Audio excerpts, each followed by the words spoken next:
Hello and welcome to the WELP tournament finals between Qsenoch and nasmith99, or possibly a different pronunciation of either of those names. I am Sharur, and I am joined on commentary for this match by Kaplane. Hello? And yes, we think we are good. So if you're not familiar with this particular tournament, I guess my partner can probably explain it best, considering that he put it together.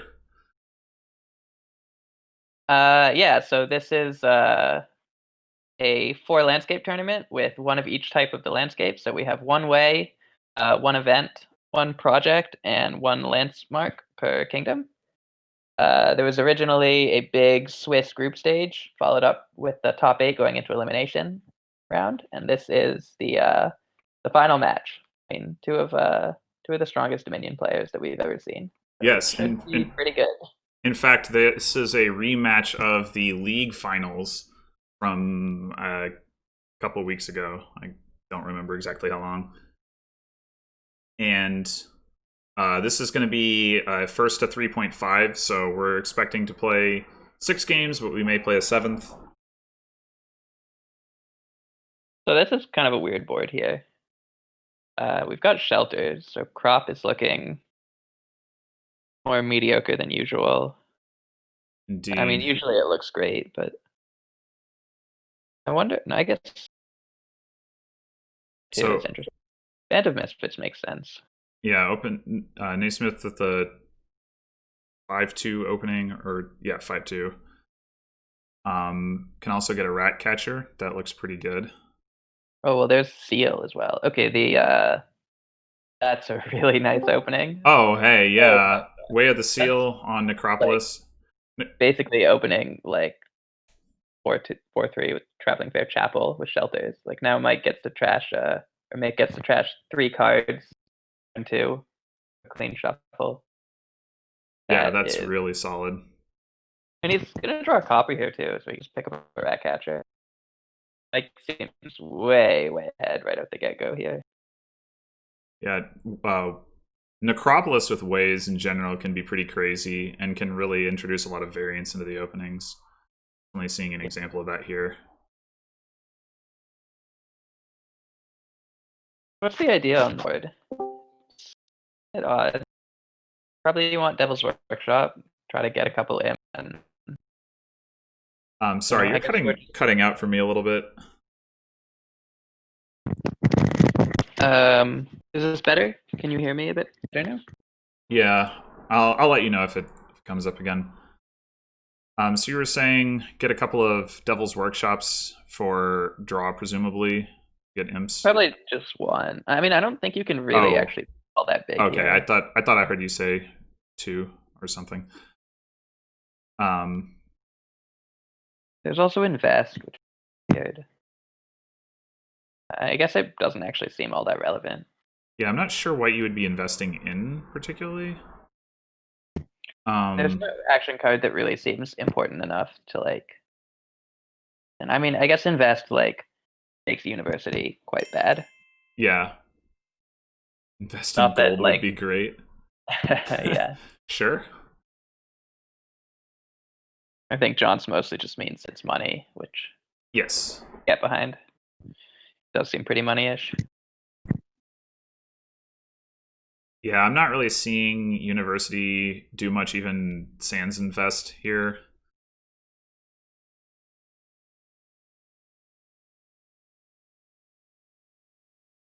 They're gonna be reasonably clean, so cut purse doesn't like have that much long-term value.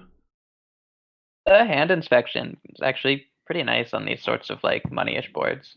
It can let you like break the penultimate province rule. That's a fair point. And well, I mean, you've got Band of Misfits, so Yeah, and late. I mean, maybe you would rather be playing it as storeroom, but late game it's probably going to be what you're playing your band as.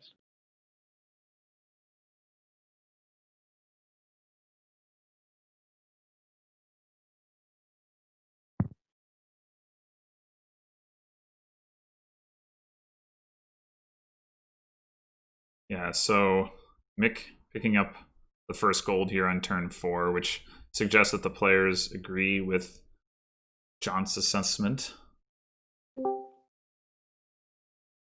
Nasmith doesn't actually seem like that behind. Then I mean, I guess like Mike is P2 and seems a bit ahead. Maybe means actually he's quite behind, but it doesn't seem so bad given how strong of an open Mick had. Yeah, I was wondering the same thing that John's just asked. At what point do you crop rotation over gold, if ever? I think I would only want crop after I've started greening. Sure. If I hit 6 at some point when I have a couple provinces in my deck, I'll probably take crop. Right. Unless like, well, I guess crop also comes with bath points. So yeah, That's probably true. Actually, that's a good point. Bath's points could be relevant here. Yeah, it makes it. I mean, maybe Duchy will still be better in some situations. Crop over Duchy. Yeah, I mean, I think it's unlikely that you get into a situation where you want to buy Duchy over crop, but I guess it's possible if the game goes long enough without you failing to hit province before that. Yeah, and it's not like this is a game with like really exact point values, right? Like Nasmith already has a bunch more points on his mat, so I don't think it's going to come down to like Duchy being exactly one more point fast. Right.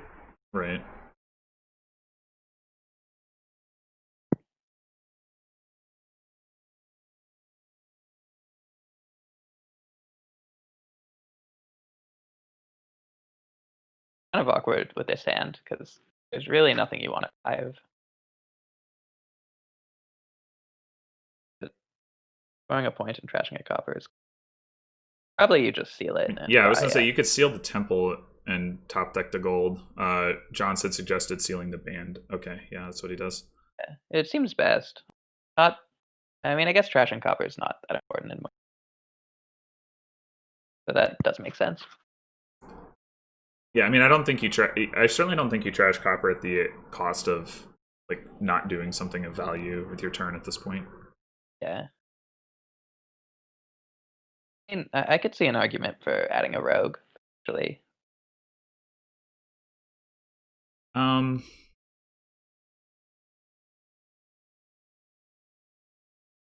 mean, if you do hit gold, that would be pretty nice. The decks are pretty thin. You're pretty likely to get something good. Nasmith buys the crop rotation. Yeah, if you hit Band of Misfits, I don't know that that's actually that valuable. Yeah, fair enough. I mean, Band of Misfits is fairly, like, at least better than nothing, right?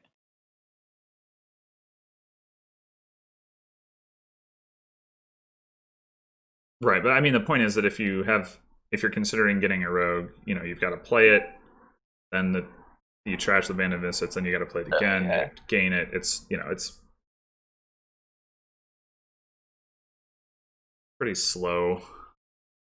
Yeah. Interesting. Why is it? Oh, gains a cut purse. Okay. Never mind.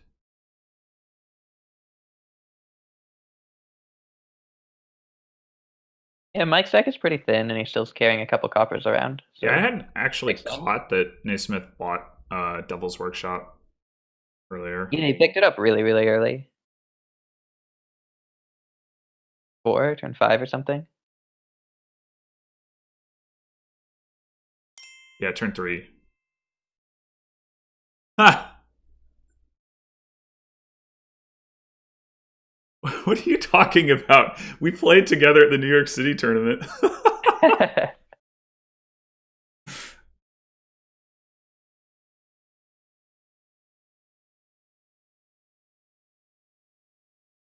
Well, I'm glad I was memorable.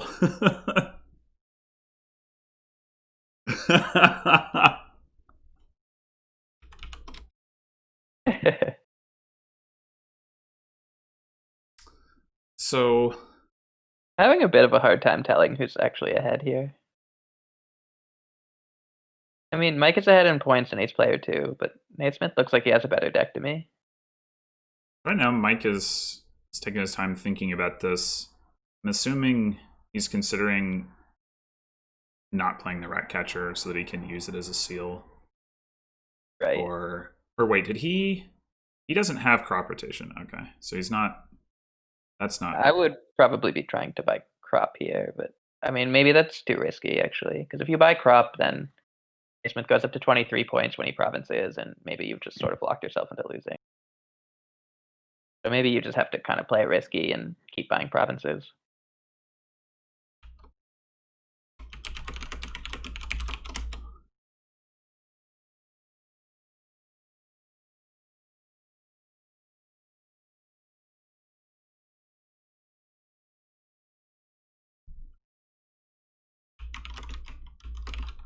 Yeah, so Kaplan came into this thinking that it was pronounced.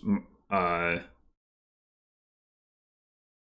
it was pronounced Mike, and I thought it was pronounced Mick, and then I was. The discussion has now left me confused because I was about to say it the other way around. I think it's Mick. It was probably me who was saying it wrong. Yeah. Well, I know that you said.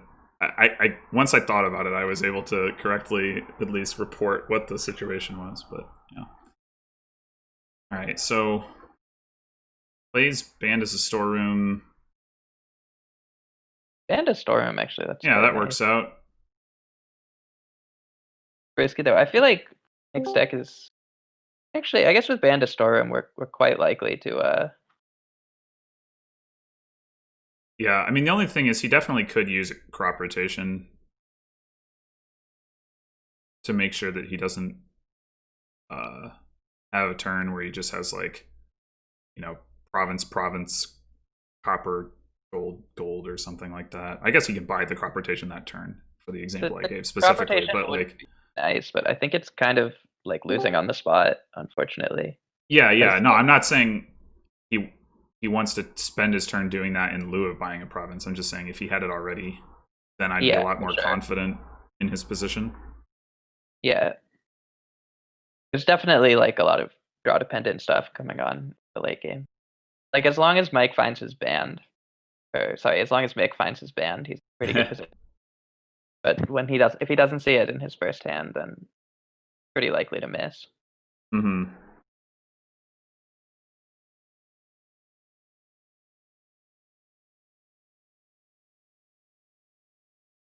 Yeah, I agree with Dan Brooks that Mick could grab crop this turn.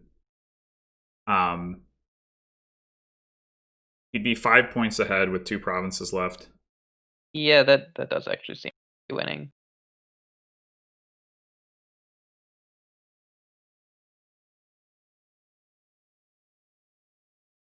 Yeah, so I would expect, band as storeroom, discard the 2 provinces. Okay, that is, however, not crop rotation. And that was the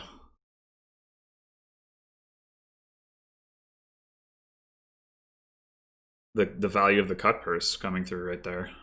Yeah, now we get this beautiful hand inspection that probably wins the game. Yeah. Nasmith thinking, but doesn't have to think long after he plays the cut purse. I mean, I don't. Oh, I see. Okay. Trashing the Devil's Workshop. Yeah, that makes sense. As I say, I don't think there's any reason not to play the cut purse. I mean, nice. like, I don't think a seal would have done anything, but yeah. Very nice. So I guess you just crop here as Nick and hope Nasmith. I guess you can't even really crop. Oh yeah, you can crop for sure. Yeah, I think you have to crop and pray. If you taking Duchy here doesn't improve your win chance at all. Yeah, right? I mean, it's all about this last province. Right.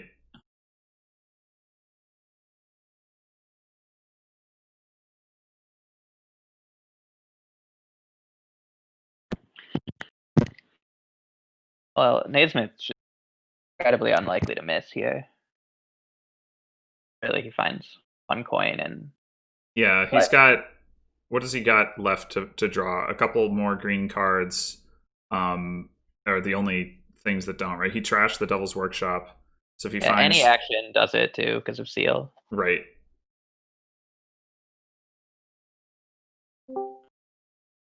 Duds for nasmith9. Wow. Okay. Well, there you go. So Mick is guaranteed to hit here with crop and storeroom, right?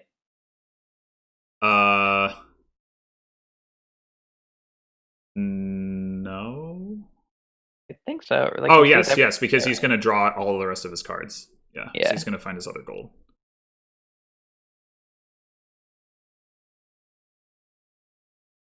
Damn.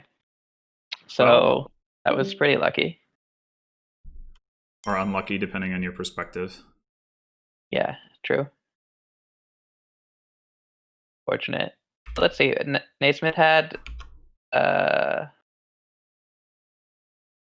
he had 4 green cards in hand or in his deck. And he So saw 3 of them out of 7 cards. quite unlucky. Someone could do the math, but it seems pretty unlikely. It's certainly unlikely.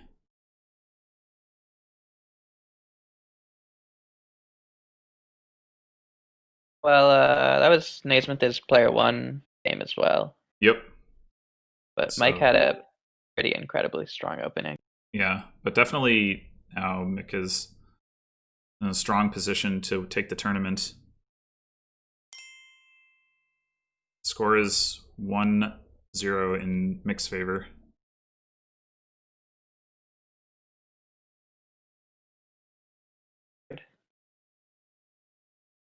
All right, so what do we got on this board? Got Way of the Otter this time. Well, I've been playing 3-player. I'm just seeing Ironwork Silk Road. Obviously bad here. But in 3-player, it could potentially be the thing to do. Score is really, really high. Anyway, we should talk about this tournament though. Stampede looks potentially relevant early on. Does it? I mean, you've got Wharf on the board. I mean, maybe not. Stampede just like, I think it's a bit of an underrated card. Like, it reminds me a lot of Madman, right? Like, you buy Stampede and then you see your deck next turn. So it's Sure. not like you're really giving up your 5 for it if like your next hand was going to be a 2-coin hand, right? Yeah, I mean, if you're about to trigger a shuffle anyway, what are you gaining, I guess, out of? There's also like Displace. Yeah, I mean, I guess my thought is stuff. early on you do want to be getting those 5s. I don't know. I mean, I guess once you have 1 Wharf in your deck, if you buy Stampede, then you get more value out of seeing your whole deck. So maybe that is worth doing. I don't have a good card sense that for is Stampede yet. Like, keeping in mind tactically, like pretty much always.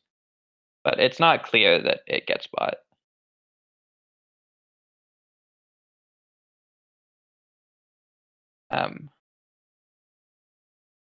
I don't think I believe in the Ironworks Rush here, like Silk Road Rush here at all. I mentioned it because I lost Twit in 3-player the other night, but this is a pretty high-powered board. I mean, the action, the village is kind of awkward, but like we have Wharf and there's Nobles and there's Displace. Like, Displace actually could help an Ironworks Silk Road thing if it's not played as a rush. I don't know if that makes it better or worse, but you could like displace Silk Roads into Nobles and Nobles into Provinces and get like a lot of green cards that way. right. But I don't know if. But I mean, at that point, you're just playing the engine anyway, and like. Yeah, probably. I mean, maybe Silk Road ends up becoming a viable point source because there is a lot of potentially relevant green cards on the board. Mm-hmm. Taking Nobles over Festival or Wharf seems a pretty hard sell to me. Yeah, I think I guess my expectation would be that we'll see Ironworks picked up closer to the end of the game for that purpose. Yeah, I mean, it's not awful as like a silver gainer. You want that.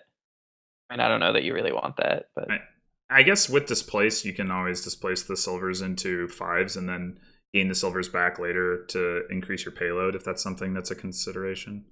Yeah, that's true too. You can also just ironworks as displaced food. Right.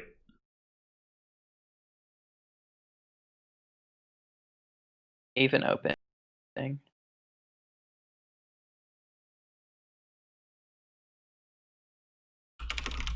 I'm very loud apparently. Yeah, I mean, I from my perspective, I have my own volume or my gain boosted a little bit, and yours decreased a little bit. So Mm, for the video purposes, I mean, right. but that isn't going to be reflected in Discord itself for anybody else. All right, so the actual openings that we get are Silver Haven, interesting. Silver Ironworks. The Haven seems kind of weird to me. I mean, I Yeah, guess the Haven gives you like a Haven is +2 cards. yeah. I mean, I guess if the idea is you're going to just play Oh, it as because an the otter otter. Yeah, anyway, yeah, yeah. Okay, I see that. um, but why? You know, why do you want Haven specifically over Ironworks for that purpose? Maybe just because Right. it's non-terminal and you'll have the option to play it that way later. Yeah, okay. So Haven actually makes sense. I Okay, mean, so I guess Ironworks makes sense we're gonna too. get to see the Ironworks versus uh, Oh well, engine build showdown here because definitely going in for the Ironworks. thing.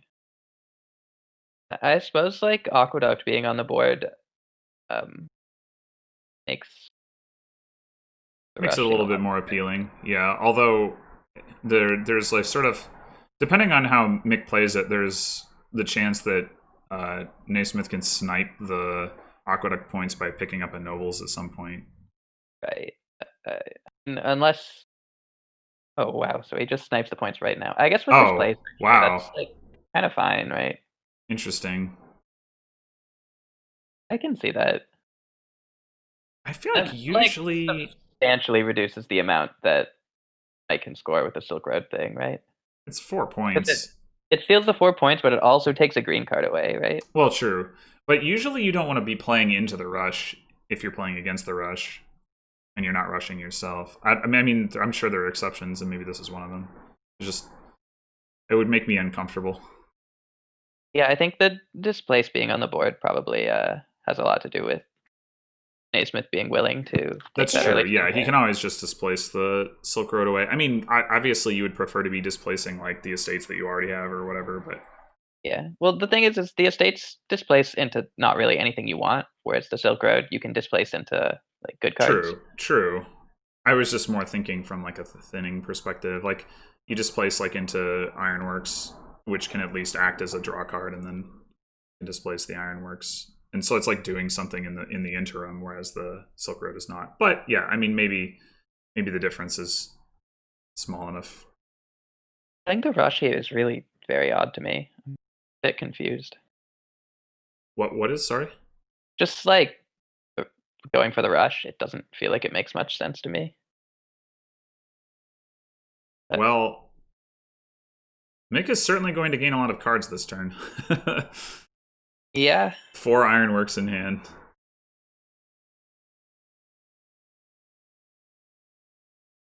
um, So he could still stampede here.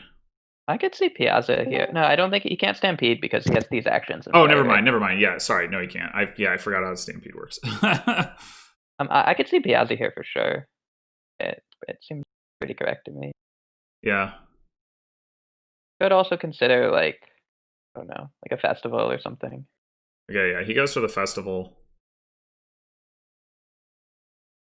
Yeah, the nice thing about like something like festival as opposed to Piazza is you can buy Piazza like um the bottom of a shuffle, or sorry, in the middle of a shuffle and still get value out of it. Whereas like he was right at the bottom of a shuffle, so there was some incentive to like actually add a card. Mm-hmm. Yeah. Well, either one of them will give him the opportunity to uh, play multiple actions terminally, both in unreliable ways for different reasons. Yeah.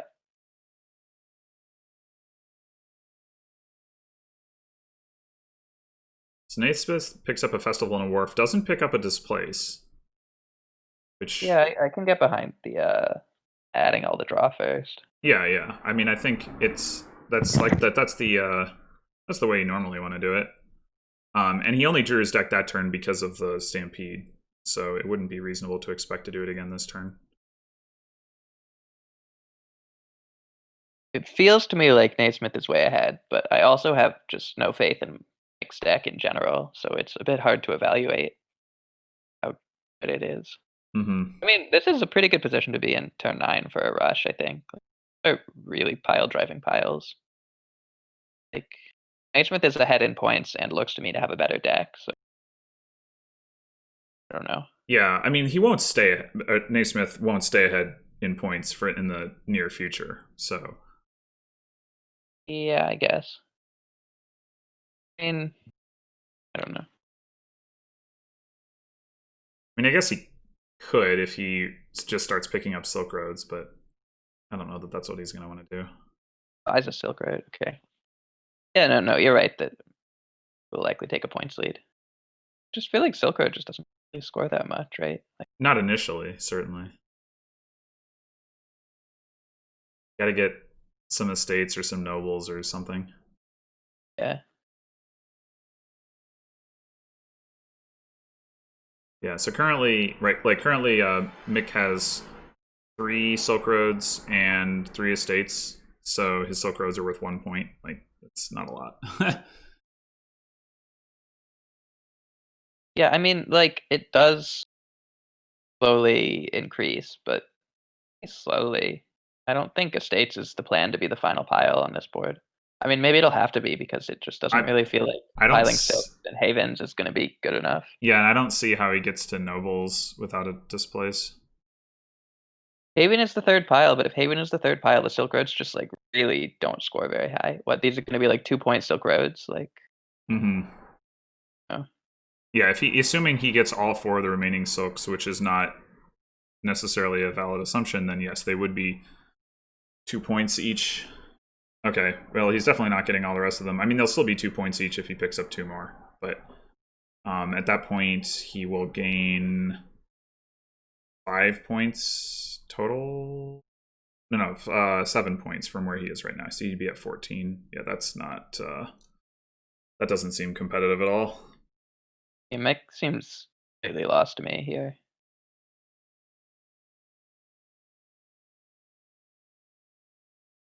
Yeah, I kind of think you need to play with displace to make the Silk Road stuff worth enough points, and that, like you were saying, does suggest need to go for the engine.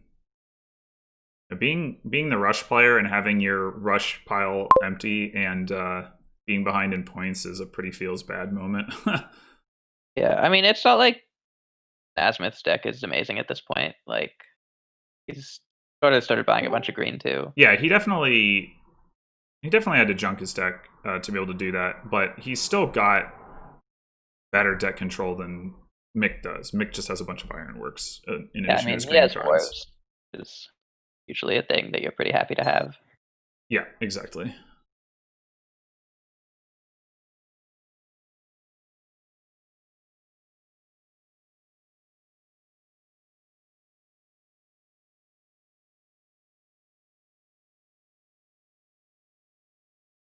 What are you buying here? I mean, Silk Road seems winning, but I'm not sure that it's the best thing you could buy. I don't think At this point, he may not need the Silk Road. Like, yes, it like in general he's been buying the Silk Roads to deny them from Mick essentially, but um at this point that one Silk Road is not worth very much anyway. Oh, he just wanted Silver Silk. to That gain makes some sense. points.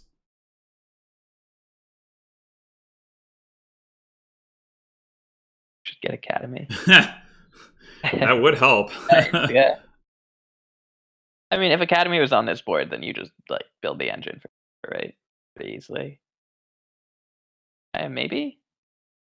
I think so. So Mick just taking an estate, it's still only worth 1 point.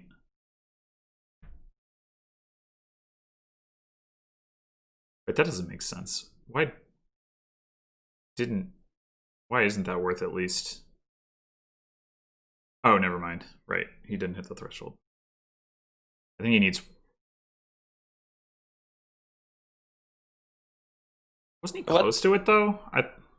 So how many They went 4-4 on Silks, right? did they? I thought actually Naismith might have gotten 5. No, because Mick had 3 before. Yeah, okay, I think that's right. Naismith bought 2. He bought 1 early to deny the Aqueduct points, and then he bought 2. And then he bought the last one. Yeah, so it is 4-4. So now Mick has I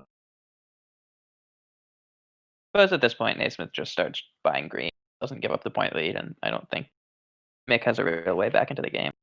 I mean, there's part of me that now wants to like click on good cards, but I could get behind double estate being correct here. Yeah, I mean, honestly, I don't think it matters too much. Well, if you're not careful, you could lose this game.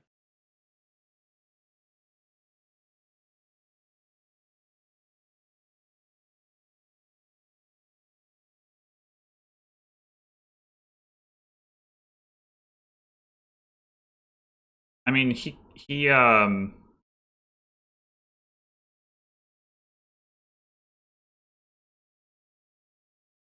I mean, I guess the double estate. See, he has 1 nobles, 3 estates. No, okay, 5 estates, but I was gonna say 4 Silk Roads. So these 3 estates, assuming, I mean, Mick doesn't have the hand, but if Mick did have the hand to get triple estate, would that be winning? It would, right? It should score 7 points. Okay, that's a tie, actually. Not good enough. This should just win. Triple estate plus silver, yeah. Nicely done. Yeah. I'm glad to see the rush not win there because I would have been interested to see the displace approach there, though. yeah, I like how Naismith played the non-mirror.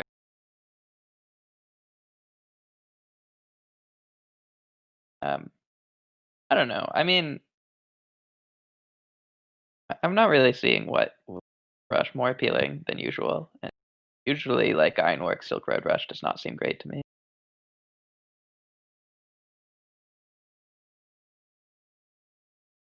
All right, so now we've got Worf again. And Magpie. We have a Magpie Sheepdog. That's kind of interesting. We do I don't know not. if it's actually worth picking up Sheepdog for, but Oh, that is interesting. We still lack trashing. Capitalism Cardinal. That's pretty gross. We have Way of the Goat. It's not no trashing. Oh, And I didn't catch that. Okay. Pretty good at handling decks with lots of coppers. Hmm. So yeah, Capitalism Cardinal does seem like a pretty likely direction to take the end game. Yeah, that could be Unclear to me if awkward. Sheepdog is worth it. Okay, Naismith likes it because it's great in the early game, but once Magpies run, it starts to be kind of awkward because I think you'd much rather be playing Worf as your terminal. Well, the Sheepdog can, if you get the single Sheepdog, you can use that as your goat early on too. Which is nice. True, and you can react with it, goat as well. I mean, you could do that with Market Square or Merchant just as easily, I suppose, but. Right.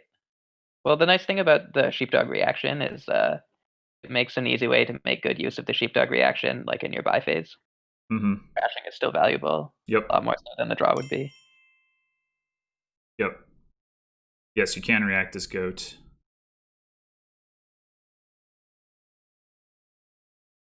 This is a little awkward for Naismith. Yeah, ends up deciding to draw his Magpie so that he can buy a silver. This end game is gonna get pretty miserable. I'm kind of excited to see both players' decks completely ruined. Oh yeah, Trader. I didn't even notice Trader Obelisk. Oh yeah, I don't think that's very relevant. Though. No, I would. I mean, the nice thing is you can buy it as VP, and then it will get exiled by your opponent's Cardinals.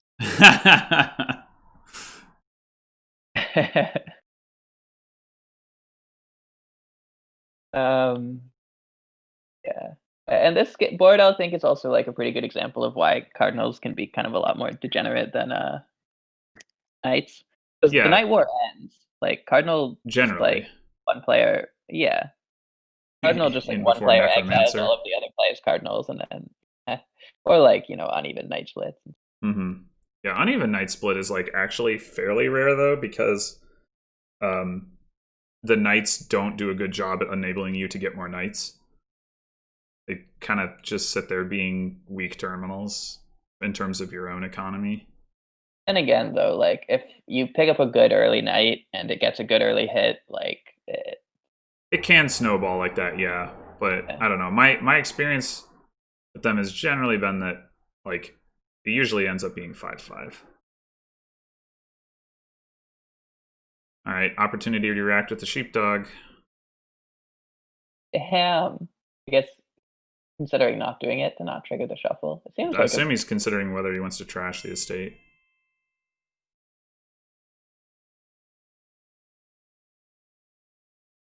I think I probably actually does Naismith have 2 wars yet? Probably, right? So trashing makes some sense. I'm about ready to start thinking about cardinal and dualism. Maybe we want to like finish off the magpies first. Yeah, adding cardinal to the deck before you get capitalism is also kind of awkward. And again, buying capitalism when you don't have anything in the deck to use it with is also kind of awkward. Yeah. I would probably start in on the cardinals here, or capitalism potentially.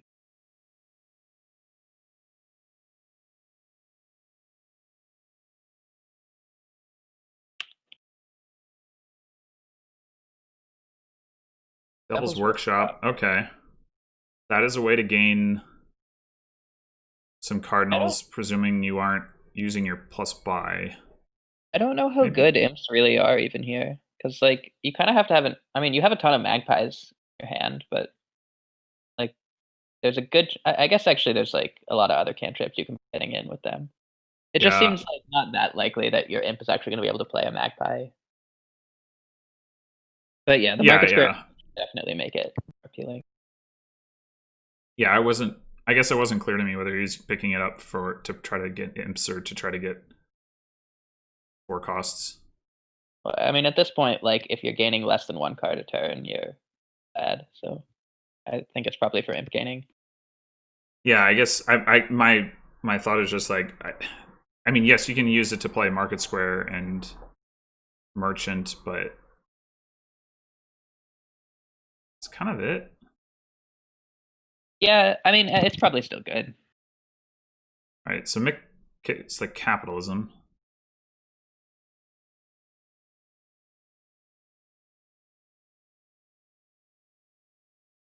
Get the combo reaction here.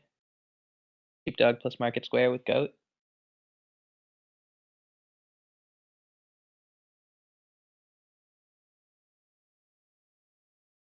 So here it's just cardinal capitalism, right? Sadly, bottom decks the estate, so can't actually trash it with sheepdog.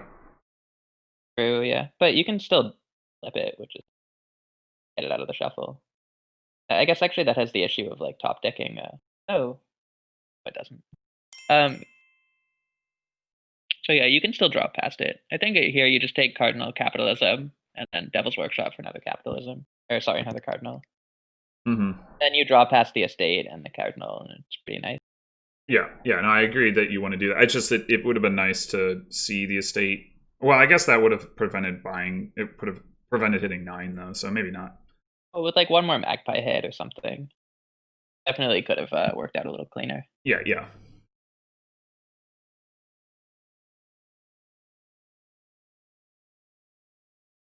Yuck, cardinal. Oh boy.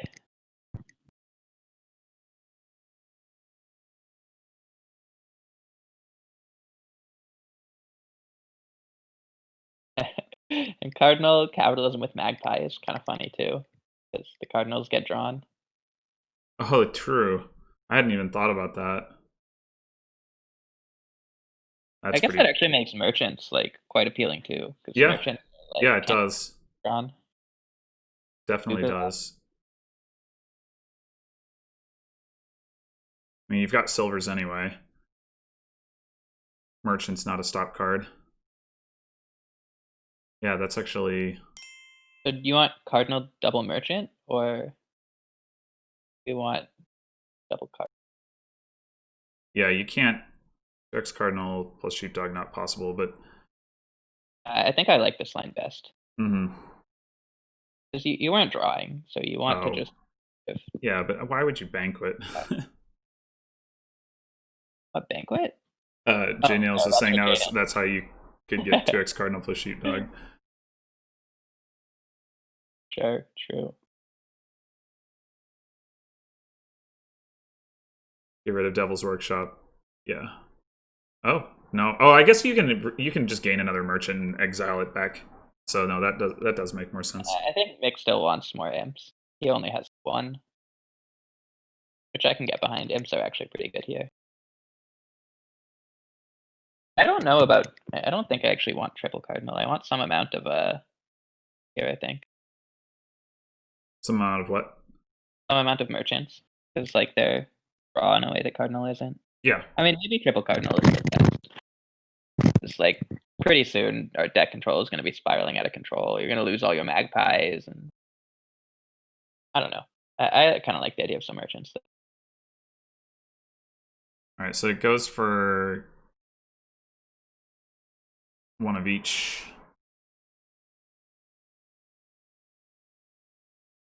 Oh wow, yeah, that is a. Looking grim. Yeah. Plays the Wharf terminally, which makes sense, of course, because of next turn draw, but drawing Imp Magpie is pretty sad as well. Well, this sheepdog for Naismith has done a lot of work. These estates giving this stud Yeah, somewhat deserved. yeah. Mick has not really prioritized that. And I mean, you don't need Sheepdog specifically to be able to do that, but obviously it helps because it increases your terminal space. Yeah, I was questioning the sheepdog in the open, but seeing how this game played out, I think it was probably the correct decision. So Mick Wow, that's defending. really lucky. I'm pretty sure there's some magpies in this bottom hand, so I'll hit at least one thing. Doesn't say. Oh, Wow, but doesn't play it. That's an interesting choice. I don't. I don't like that at all. Yeah, I don't either. And maybe Nate Smith doesn't either. It's maybe miscounted his money.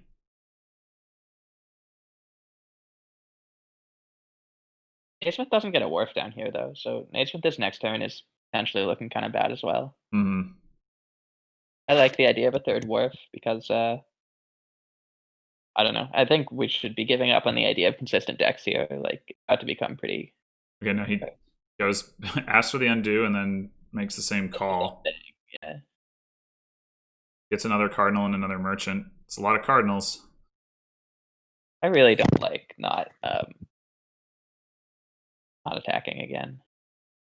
I mean, I guess we had a bit more information than Naismith did. Like we knew that those bottom two were magpies. Like Naismith could have thought that like all the actions were in the hand. Right. But what were the bottom cards? Let's see. It was a merchant and a cardinal. Well, I mean that's still. Well, that's a much less painful hit because you back, right? Yeah. But I guess actually Naismith this play may be correct.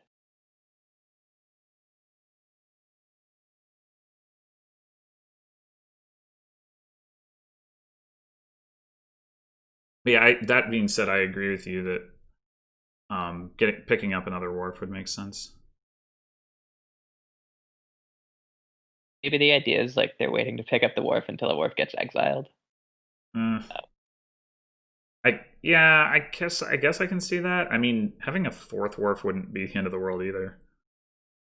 Yeah. I guess that the. Fourth wharf doesn't seem. But I mean, yeah, I don't know. I would probably wouldn't worry about that too much. The I mean, odds if you of have 4 wars, probably one of them will get exiled for you, right? yeah, well, the other thing is that the odds of it hitting specifically one of those warbs as opposed to anything else aren't like that high to begin with. You can also Yeah, just especially while you plan to have one in play every turn.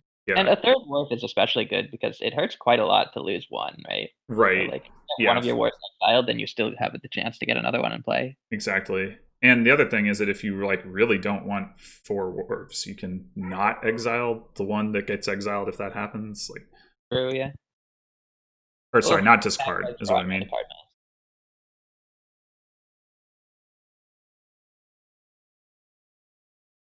Cardinals. So you can actually play Cardinal as a way in the treasure phase. I guess we already saw that. Yes, we did. Interesting here with the market square. Could do a double trash potentially. React with the market square as goat as well. I don't think you can do that. Market squares, you can discard this, not you can play Oh, it. you're right. Yeah. And I don't know that you really want gold here. In fact, I'm fairly confident you do not. I wouldn't say no to a free gold, I don't think. I mean, the problem is like you really want to be seeing like the Cardinals more often, right? As well as your Wharves, your Imps, that sort of thing. Yeah. I don't think the extra coins from the gold make that much of a difference.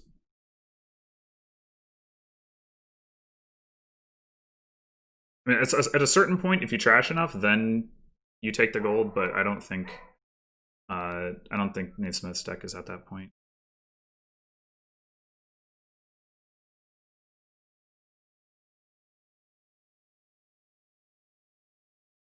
I think Naismith looks to be in a better position, I agree.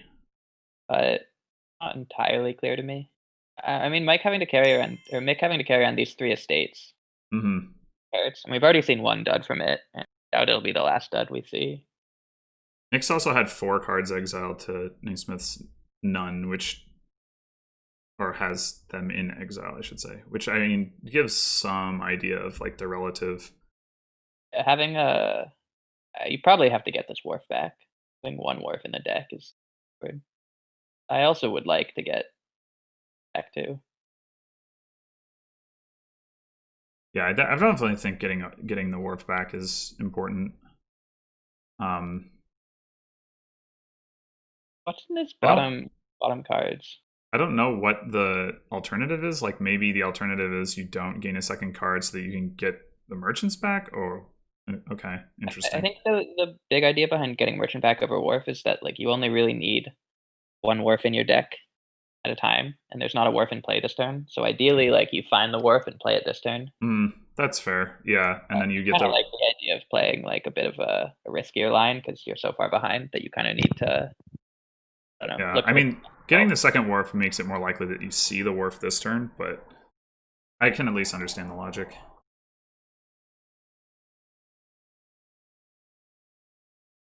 Oh, well, there goes the Wharf. Well, Even if you don't get it exiled, getting it flipped here like really hurts. yeah, You don't have a Wharf in the next 20 cards, right. so like probably you would just resign. I think no, I don't agree that you exile Merchant. You exile Wharf because you're gonna gain a Wharf anyway. Yeah, I agree with that. Exile yourself at this point. I mean, Nick seems completely lost to me. Well, we still, I would take third Wharf here, I think. Hey, Smith. It's Duchy. I mean, I can get behind that, just getting the point totally. I guess he may be concerned about a pile out. I don't know that I actually think Mick is going to be able to pull that off, but I can get behind the idea of playing safe when you're this far ahead. Yeah. Doesn't even get to hit Wharf here. This is like looking pretty over. Oh yeah, that's a good point. Yeah, Mick lost his plus buy with the Wharf, so yeah, he wouldn't. There was actually no risk of a pile out. So I guess you just old and crap here. Yeah, I think I am more firmly of the belief that the Duchy was unnecessary. Yeah, I mean, I think it puts you in a much more like comfortable position as Naismith taking the duchy. I could totally have gotten behind a wharf as well. Yeah, I don't know. I don't like having the duchy in my deck. Okay, so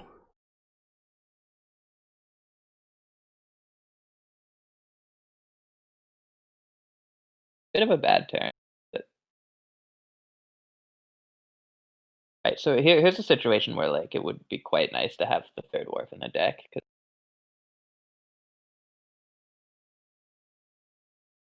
what would I buy? I mean, we've been talking about getting another wharf. I think that would be reasonable, or would have been reasonable.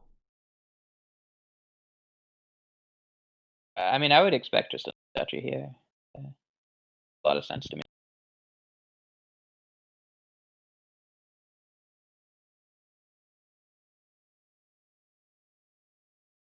Because Mick just like does not have the game gains to threaten. Right. I mean, yeah, you could look at it as by gaining the duchies, Naismith is putting himself in a position to threaten the pile out. I just don't know that he needs to necessarily But I threaten the mean, if pile he out. hadn't been taking the duchies here, he'd be behind quite a lot of points, and like the end game would start to look kind of awkward for him. Maybe. This here, this duchy would have been a wharf, which would have done nothing. I mean, like you can't really look at it like that and say it was correct because he threw the duchy dead, or would have drawn the wharf dead. But Yeah, I mean, it's hard to say for sure. it certainly looks like a pretty comfortable position for Nasmith in any case. Yes, yes. This is a pretty lackluster opening hand for him, but he does have the wharf in play. Yeah, and seeing Imp in the starting hand is quite nice because there's a pretty good chance it finds a Magpie. Yep.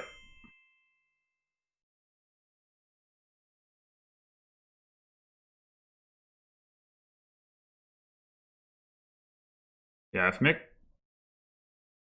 Mick can't find a silver, Not so trashing the those space is merchants are not doing a whole lot of work. yeah.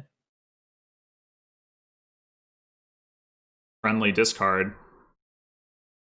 You can just resign here. I don't really see what your out is. Oh, I would not resign. No way. The game is way too close. This does not look like a close game state to me. Like the thing is, The points are close, sure, but like I like have a really hard time imagining but hands that would there's what are you saving by resigning? Like maybe a couple turns. Like close. yeah. It when I say close, I don't just mean like the point totals. I mean the close to the end. Like you, Right. it's not like, oh, I've got to play like 10 more turns of this or something.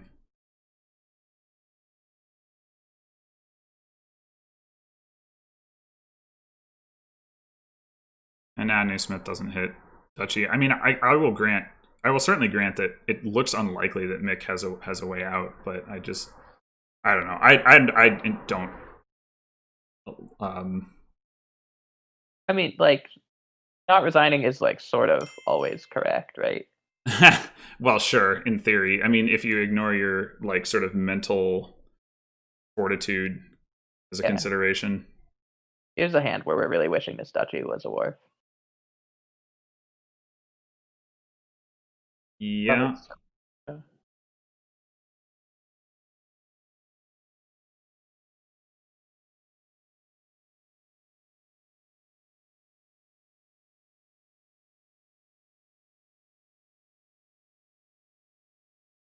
Yep.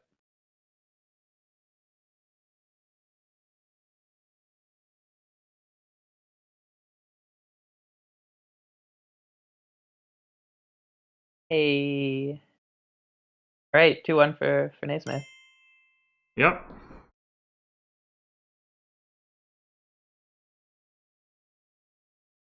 So definitely the early investment in a little bit more deck control paid off for Naismith in that game.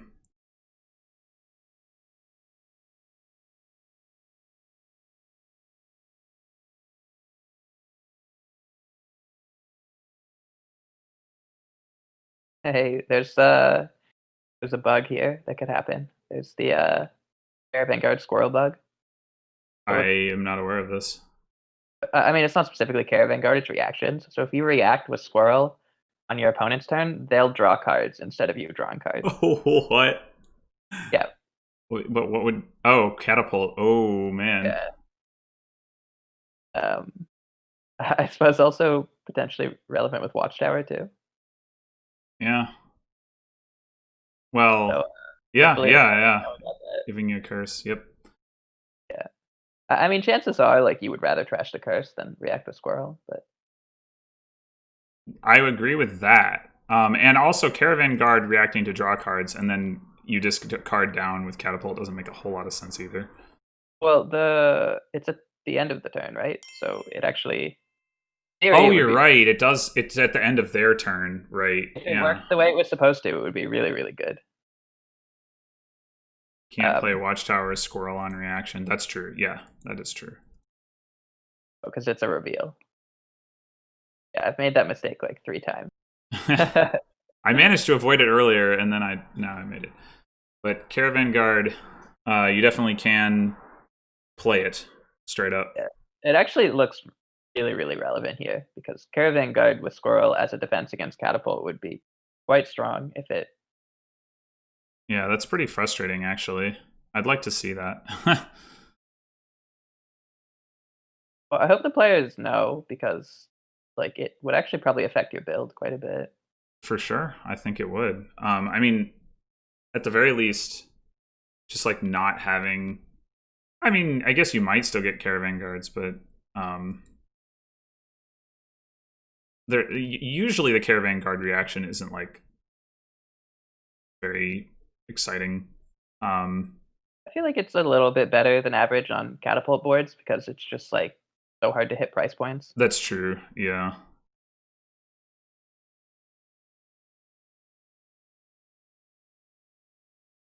Yeah, I think it could be worth it to ping one of them.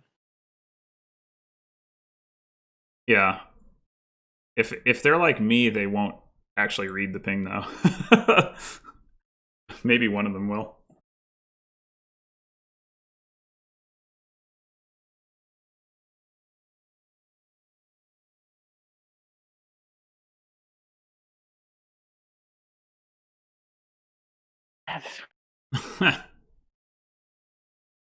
All right, so Bonfire. Wow. interesting. I don't think I like that. I would do like plot catapult. Yeah, I'm surprised by not getting plot. I guess if you want to get catapult, then and make sure that you hit it in your first shuffle, then that is a way to do it. A storeroom. Huh. Wow. Okay, so Well, this this is will kind be of interesting to see. So Naismith goes for the plot catapult line. Naismith goes for the plot catapult and gets the hand that you should get from bonfiring early. So pretty unfortunate.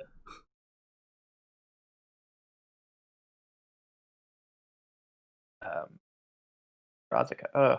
Ouch. That sucked. I don't think I would have popped my plot there, but I guess the chance to find catapult was big, or at least like pretty Well, it worthwhile. also, I mean, yeah, I don't know. Assuming he's planning on buying a Crossroads, so if he was going to do that, then he didn't need to pop the plot, but I guess he was also maybe worried about not drawing the catapult the next turn as well.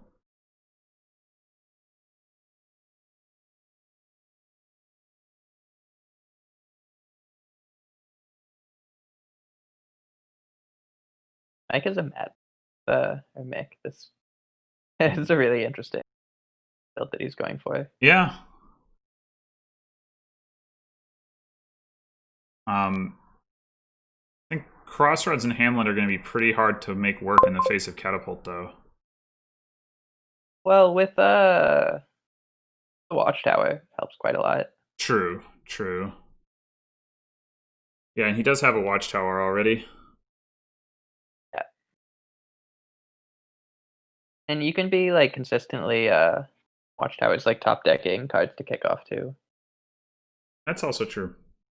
Like if you're top decking like Watchtower Hamlet every turn at a certain point, like Mm-hmm. the catapult attack doesn't hurt so much pretty quick.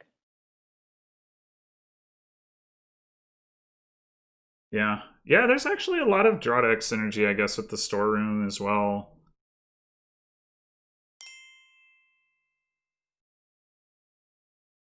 I assume the storeroom is for a combination of plus buy and like playing into Watchtower. I mean, Hamlet gives you plus buy too, of course. Storeroom can give you money as well, like help you power up your Watchtower. So yeah, I can see it. I'm not so sure how much I like the early storeroom from Nasmith, but it seems like it makes sense from Nick's game plan. Mm-hmm. Yeah, I mean, I think the dream is you play your crossroads, you draw, you reveal 3 states, draw up a bunch of stuff, and then you discard the states with Yeah. storeroom. But it's not trivial to line up, as we're Nasmith kind of draw seeing something here. be really awkward. This is a pretty good. I think I would not attack here. Just play the storeroom and buy some good cards.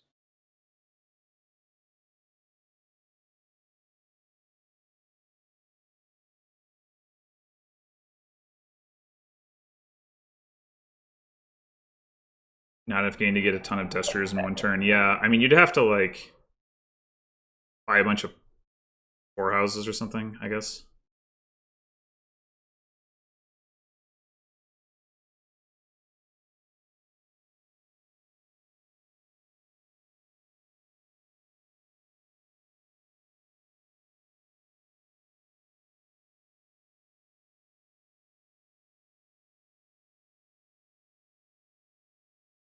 Good. Right, yeah. Janelle saying you can get the cost low on Destier by buying a bunch of coppers and then revealing Watchtower to trash the coppers. But then you don't have enough buys left probably to get a bunch of Destiers. Yeah, I mean it's basically another way of saying there's not any gainers on the board. Well, there's Forge, but Forge is not something that you can use to gain a lot of cards.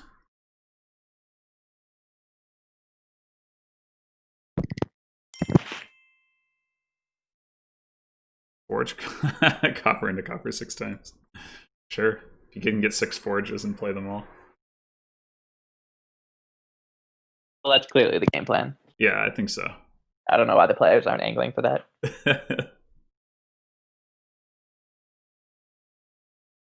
Hey, I mean that synergizes with your Watchtower draw, right? Because you reduce hand size. Yeah. So you can forge copper into copper, react with Watchtower, trash the copper, play your wombo draw 6 combo. cards. Well, that's actually true. You can just gain coppers off of Forge by trashing nothing. Amazing. True. Not so exciting though. So Forge is a real gainer. Yeah. Actually, never. I wonder if I've ever played a board with it. It should have been relevant. I certainly have not. Or at Like least not to my knowledge. It's like Forge plus Forager. Forge is the only way to like actually get gains. I don't know. I could imagine there's a board like that. So we are now starting to get some 4 houses going. Okay, so that's actually. I mean, I know that J Nails is joking, and maybe it's not a reasonable thing to go for on this board. But what if you've gained enough cards? Like you can forge nothing into Destrier. Kind of cool. Yeah. I mean, I don't think it's relevant on this board, but one can imagine boards in which it would be relevant.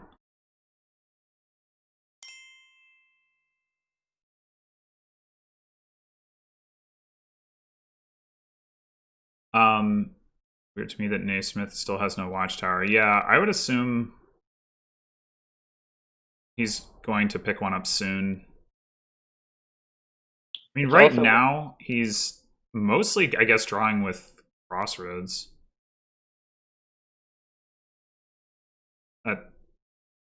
Doesn't seem super sustainable in the long run. Well, Crossroads and Plot.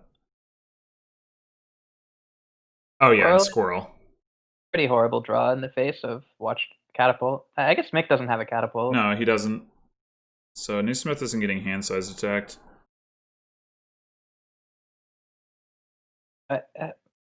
Mick's line is interesting here, but I'm not sure if. I mean, I think Mick's deck should still want to play with catapult. I support the concept of having a catapultless deck. I don't know if it's actually good, but I think it is.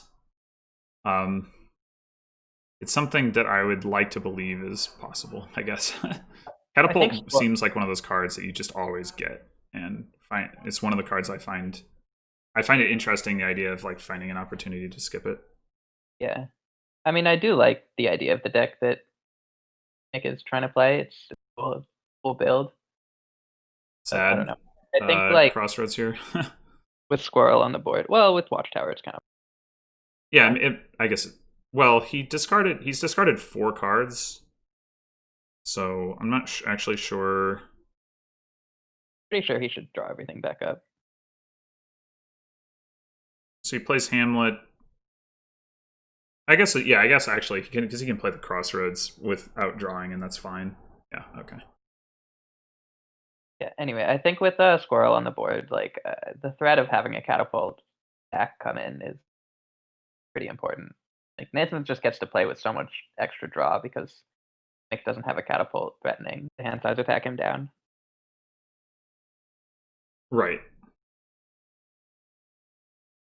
Which may also be the reason that he hasn't gotten a Watchtower yet. Right. I mean, Watchtower doesn't seem all that important. I don't think Forge is unreasonable here. I guess it does make sense that he wants to bonfire away the rest of his coppers, though. Yeah, and also I don't think he really wants to trash his estates that much either. I mean, I realize they do draw with Crossroads, but I don't know. Wow. Playing Squirrel. I could definitely see the bottom card is Crossroads. That's kind of sad.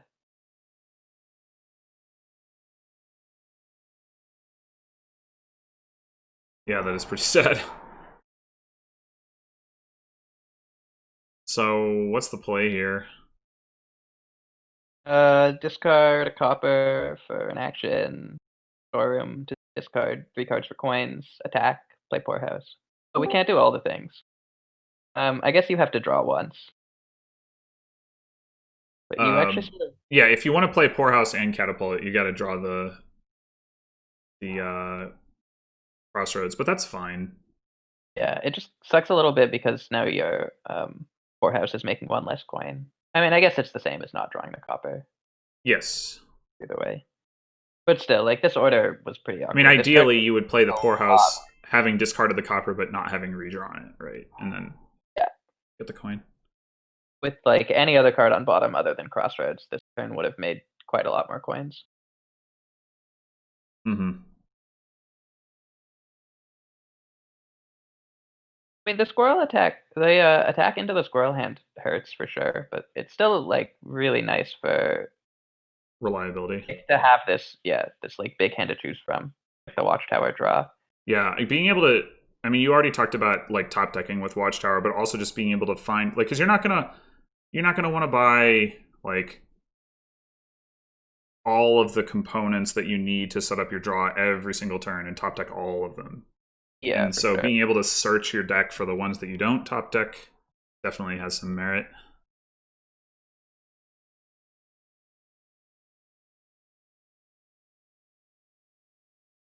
So it looks like we're like heading in the same direction. Mm-hmm. Decks. But the big difference right now, though, as we've noted, is that Mick doesn't have the catapult. Though Naismith is almost out of coppers to attack with. I don't know that he's going to want to... He needs to get that forge. I was going to say, I don't know if he's going to want to gain more coppers to continue attacking or not. The forge gaining coppers, like, actually sort of seems good. it makes the destriers cheaper. It lets you keep attacking with the catapult, and plus Forge gives you like some nice end game control. Yeah, I mean it's certainly an interesting line. I mean the alternative is you just bonfire the catapult when you're out of copper. Yeah, it's true, and that might make some sense because I don't know, the catapult attack is starting to hurt less and less. Right. I'd also kind of forgotten that Mick also doesn't have Sinister Plot. Yeah, it seems pretty questionable to me as well. I mean, he's drawing every turn. At some point, though, you want, you're gonna like, or maybe you don't. I don't know. I was gonna say you're going to have a bad turn, but maybe that's not true. The later and later we get into the game, the less it starts to make to that are picking up the plot. Well, until you start greening. I just mean like the later in the game you buy it, like the less turns it has to stack up. So oh yeah, of course. Well, and also just the lower like return on investment, like regardless of whether you're using it every other turn like Nasmith kind of has been or not, you're getting. I mean, I guess that's true for like every purchase, but it's particularly salient with plot. Oh yeah, that I didn't even I did not see that coming, but Mick just emptied the colonnade points. Oh wow, I also totally missed that. That's kind of a big deal. Yeah. Got a watchtower, a poorhouse, and a hamlet to gain 8 colonnade points, and those are all cards he wants in his deck anyway. So that's really nice. I'm a little surprised that didn't happen a little bit more already, actually. Well, the turns have been so awkward coming up to this point. Mm-hmm. I think like if Naismith had like a nicer turn, like if the Crossroads hadn't bottom deck last turn, probably he could have taken like at least, I don't know, like 1 or 2 chips of those colonnade points. And like having a 4-8 or 6-6 colonnade split looks a lot better than 10-2. Mm-hmm. This is actually like a pretty awkward position, and green hurts quite a bit in these decks.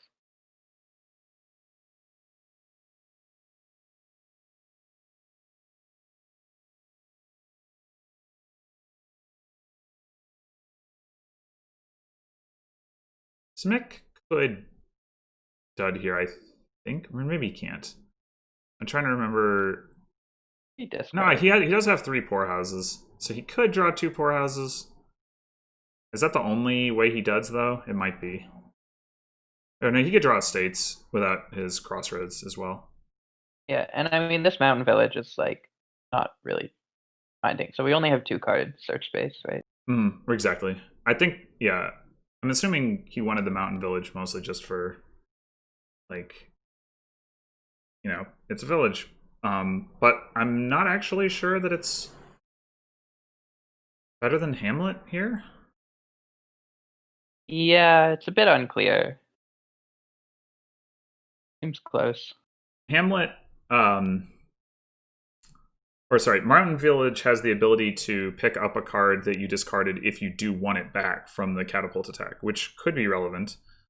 But in general, it's also nice, like if you're doing like your big watchtower setup and you discard a bunch of stuff with your hamlets, and then like maybe now you want to put like a poorhouse back in your hand to play before you draw on. Right. It does give you the opportunity to pick stuff specifically out of your discard pile without having to trigger a shuffle, which could be nice. So here, like it's quite nice, right? We do find what we want.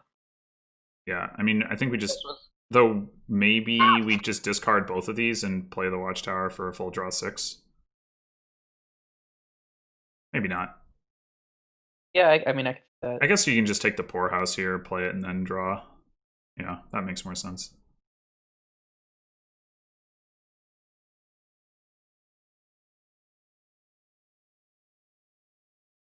So 3 cards left. One of those is a crossroads. Would be very nice for Mick to draw here. I guess the storeroom, though, is gonna ensure he draws his deck regardless. Yeah, I mean, this order of cards is quite a bit nicer because it should be able to let him make some more coins with his turn. But The storeroom was pretty guaranteed a good turn, regardless. Mm-hmm.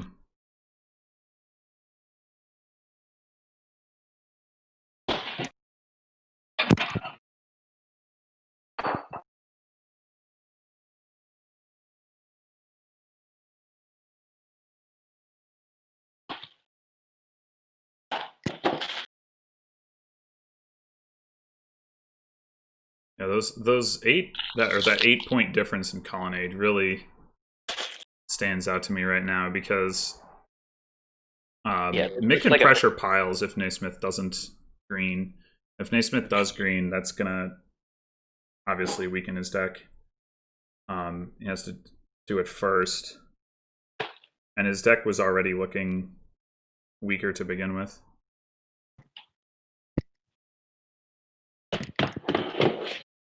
Yeah, this end game looks like it's going to be pretty tough to pull out a W for Nathan. Oh, I didn't actually realize or had forgotten that Mick still had a copper. Bonfire, obviously less efficient at this point, but maybe he'll do it nonetheless. Yeah, well, I think you probably just discard the copper for coins with the storeroom. Sure, And, yeah, of course. Like, four houses. I mean, that's what you want to do in general, but and it doesn't look like this turn he's gonna have like the opportunity to bonfire it, but I mean, he may want to at some point. Yeah, maybe. I sort of doubt this copper ever gets trashed. But maybe. I mean, maybe at some point he'll decide the catapult attack is worth it, and he has one copper to attack with. I mean, possible.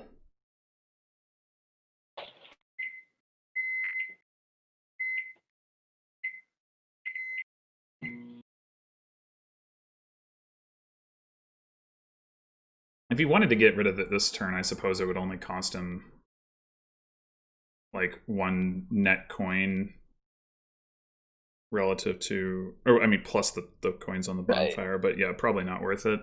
Then you'd also have to trash like another card, right? No. Oh, up to 2 cards. Yeah, okay. But yeah, no, I don't. It's probably fine to leave it in the deck.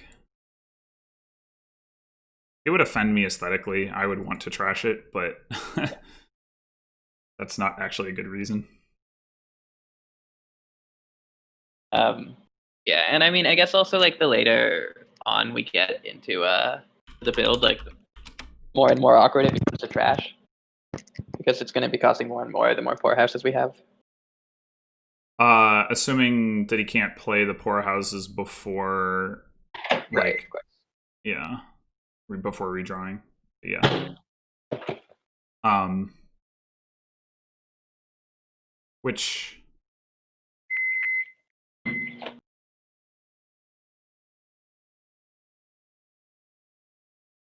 probably does get harder overall as things progress rather than easier.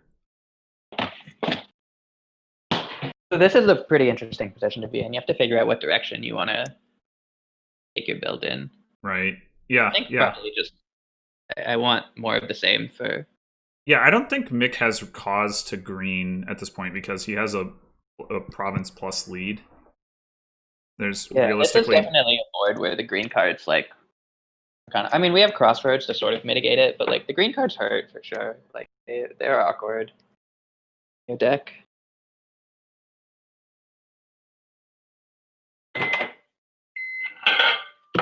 I mean, I think it was also interesting. It's also interesting just considering like how much money do you want versus like playing that poorhouse as a squirrel.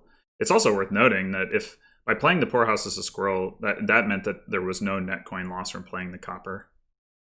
So this might have actually been a good turn to trash it. I mean, it would have cost him a buy though.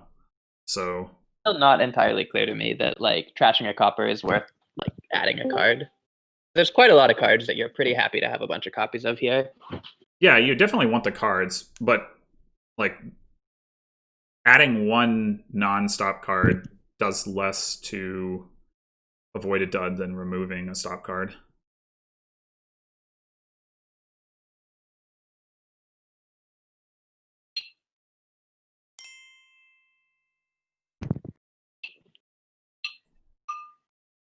Yeah, the difference in the amount of payload in the decks is pretty apparent here with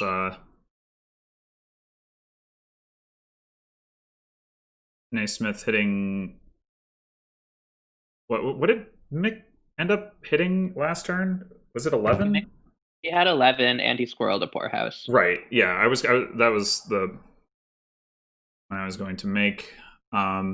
Naismith finding a use for the catapult, so that's one of the fun things about this tournament in general, I think, is just like ways are fun. I mean, sometimes they're kind of busted as heck, but the flexibility is really cool. Overall, the kingdoms have been less crazy than I expected. As I don't know, oftentimes like the landmark isn't the most relevant thing, and like landmarks very rarely like make a kingdom crazy. I feel like they might enhance your inclination towards one strategy or another, but if like for something to be crazy, you kind of already needed to want to go for it.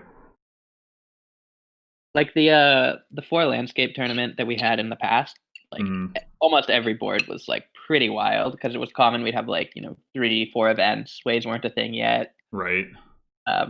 Projects weren't a thing either, right? No, I think it was post Renaissance. It was like right around the time Renaissance came out.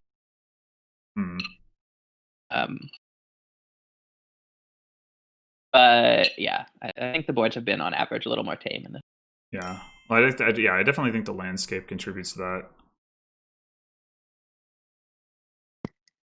Also, there's no chance to get 2 events. Like multiple events often start to get like pretty strong synergy. Right. Yep. Whereas projects are very strong, but they don't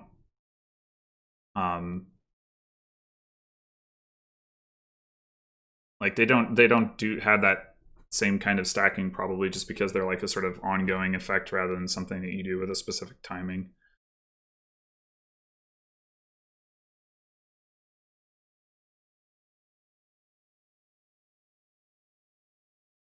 They're talking about whether Mick should get a sinister plot. I don't think so. I think it's too late at this point. Just keep getting more good cards. Also, like Mick's does chance like pretty low. Yeah. I don't know.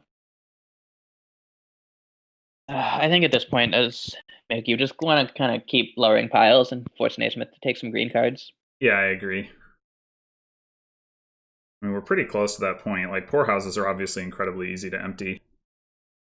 And watchtowers, if Mick... I mean, granted, Mick is now out of hamlets to buy, so he's not going to want to just buy poorhouses and watchtowers. Like, he's going to need to mix in some mountain villages to keep his action or to his terminal space up. But even so, if he, empties the poorhouses with a couple of mountain villages or something along those lines. As he didn't add any buys from last turn, so... I'm not really seeing a very convincing out Smith. I also, throughout the course of this match, have lost all of my confidence in how to pronounce Nasmith's name. I think I've said it different every single time I've said it. Yeah. N.A. Smith. Yeah, I mean, I can believe that that's correct, but that's like a whole extra syllable. So... And 99 is actually pronounced 69.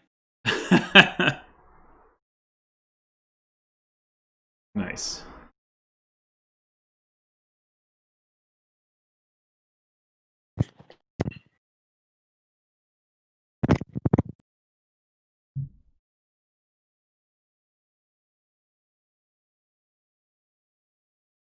These are definitely like pretty high skill decks to play, I would say, as well. Because managing your hand size, like, it seems like, oh, I'll just discard all the cards and then play a watchtower. But like if you incorrectly evaluate how many cards you need to draw and how far away your next watchtower is and just stop mid-turn, that's really bad. The play order is very not trivial. Yeah. But also the build order is not trivial at all either. For sure. Like, it would be pretty easy to kind of ruin your deck at any stage of the game. Yes. So I mean, I assume that's like probably the main reason why nasmith hasn't resigned yet, because like there's I mean there's a lot of room for error, but there's also like quite a lot of room for variance on a board like this as well. Mm-hmm. Like you could totally just have a freak dud and like lose to a pile out. Yeah, which is, I mean, potentially an argument against driving the piles from Mick's perspective. Though Yeah, you know that Naismith only has so many gains. I guess how many does he actually have? Mick's up to 6 buys with 1, 2, 3, 4, 5 hamlets. So they split the hamlets and they each have, so they each have 7 buys potentially. 6 or 5 hamlets in a storeroom, each adding 6 buys to the starting buy. Okay, so Mick is going to go ahead and green here. Interesting. yeah. I mean, I don't think lowering piles is like just about lowering piles. Like, there's also just like a lot of cards that you want here. So it's kind of like both. You're pretty happy to add like a lot of copies of a lot of these cards to your deck. I'm And a little also, bit confused though about adding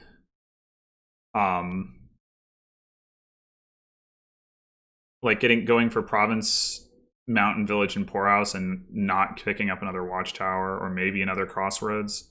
Like I would be a little bit concerned about my draw here as Mick. well, he did just play a squirrel. Sure, I mean that's true. But it's true. If you get attacked here, hey, does Naismith even have Well, any no, he copies of can't the get Network? attacked. It's not the attack that I'd be worried about. It's like you empty your hand, you play a watchtower. You empty your hand, you play a watchtower, and then you don't find your watchtower, or that happens earlier, or you don't get all the way through, or Yeah, whatever. That I kind of sort of thing. feel like that we should have faced pedestrians on that turn. Pedestrians cost like 1 coin by the end of that. I feel like they Yeah, have he would have had to forego the province, I think. But I think that might have been a nice like way to buy start adding. crossroads instead of a mountain village or something like that. Mm-hmm.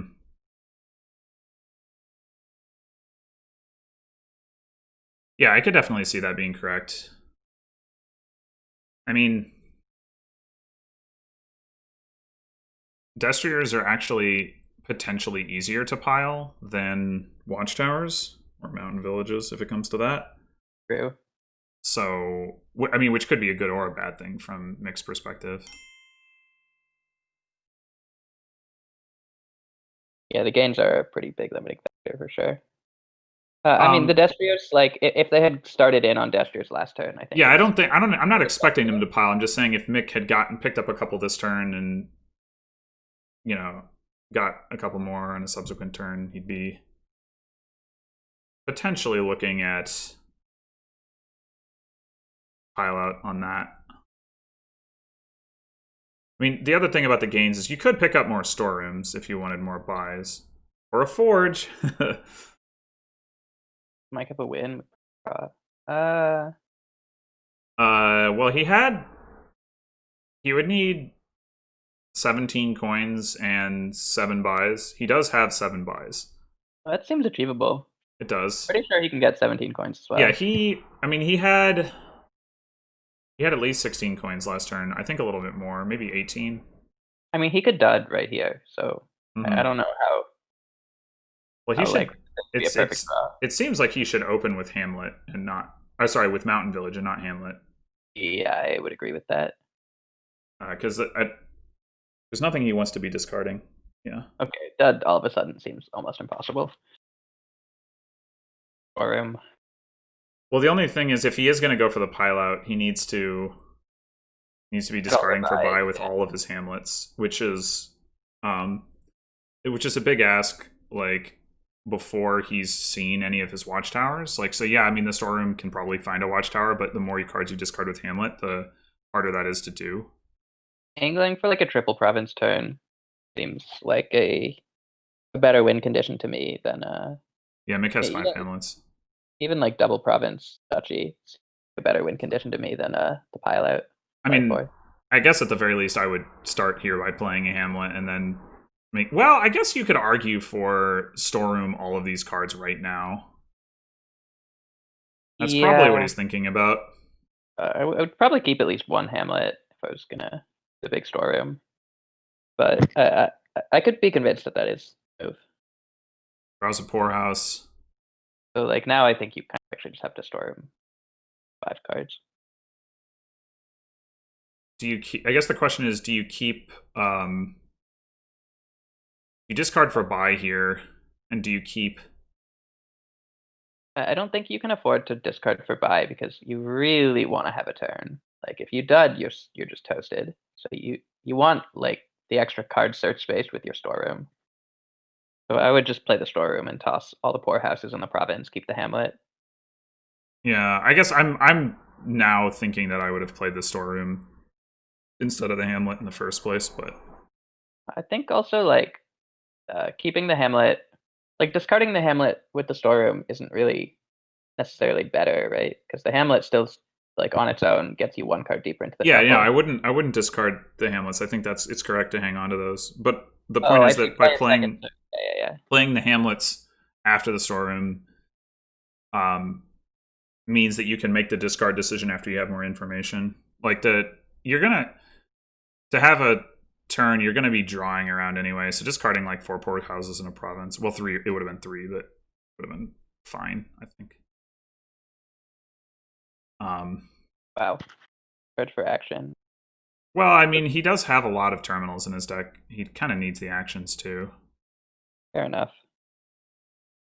If he goes for it, if he discards for buy here and draws 3 cards, what are the odds that he finds a watchtower? He's got 3 watchtowers like directly. Obviously, he could also find 4 out of crossroads 14, plus green. basically. He could find more hamlets. Okay.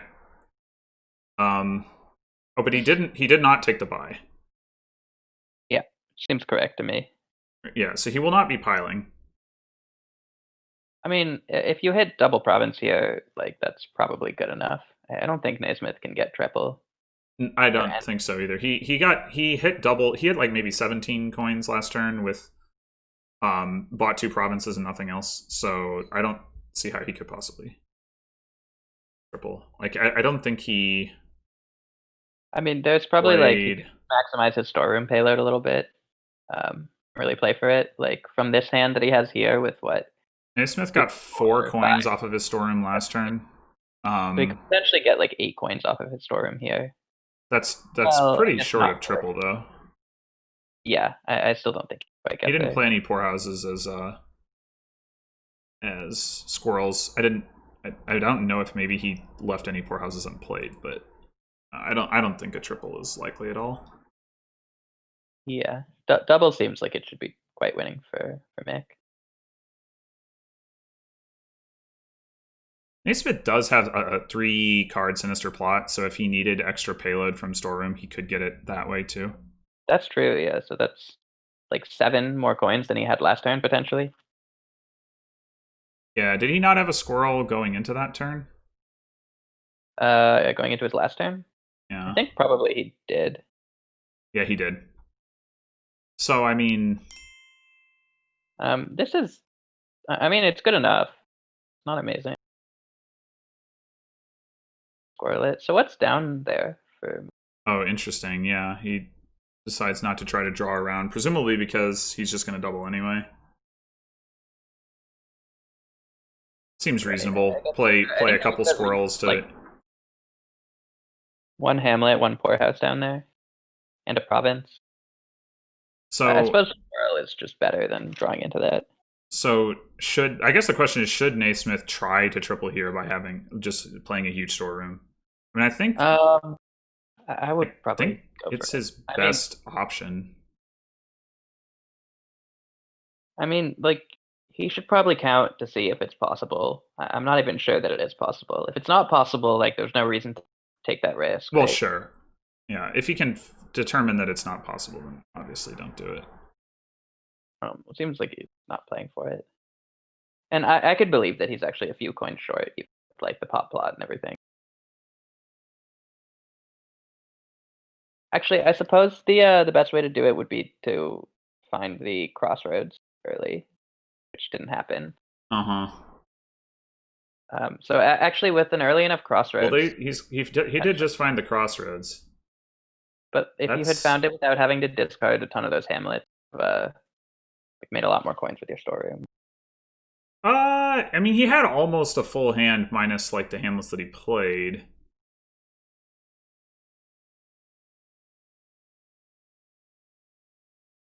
That is not triple. Not really seeing. Yeah, he didn't find his other watchtower.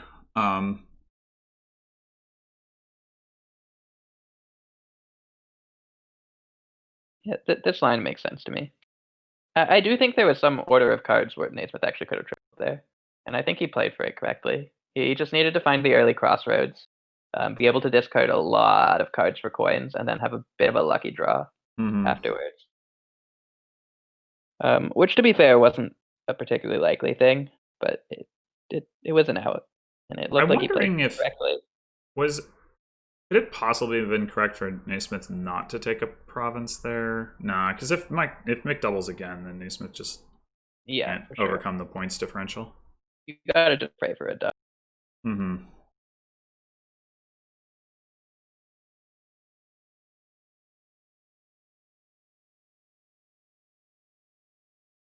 Gets there pretty really. Well, I mean, I guess we're not there yet. But... No, but we will be. Yeah. Play the poorhouse.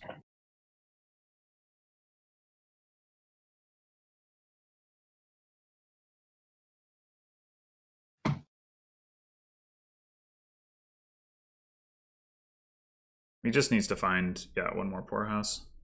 And we are evened up 2 apiece. 2-2. So catapult skip 1. Interesting. Oh, logged out. God, though I think that if I had to say, it seemed like the bigger thing that happened was like Mike being P1 or Mick being P1 allowed him to grab all the colonnade points a turn before an A-Smith could. I think an A-Smith was like less than a turn behind. Seems to suggest to me that I mean, it was only, I mean, I don't know. I think Mick had the stronger deck in addition to being ahead on points. But yeah. It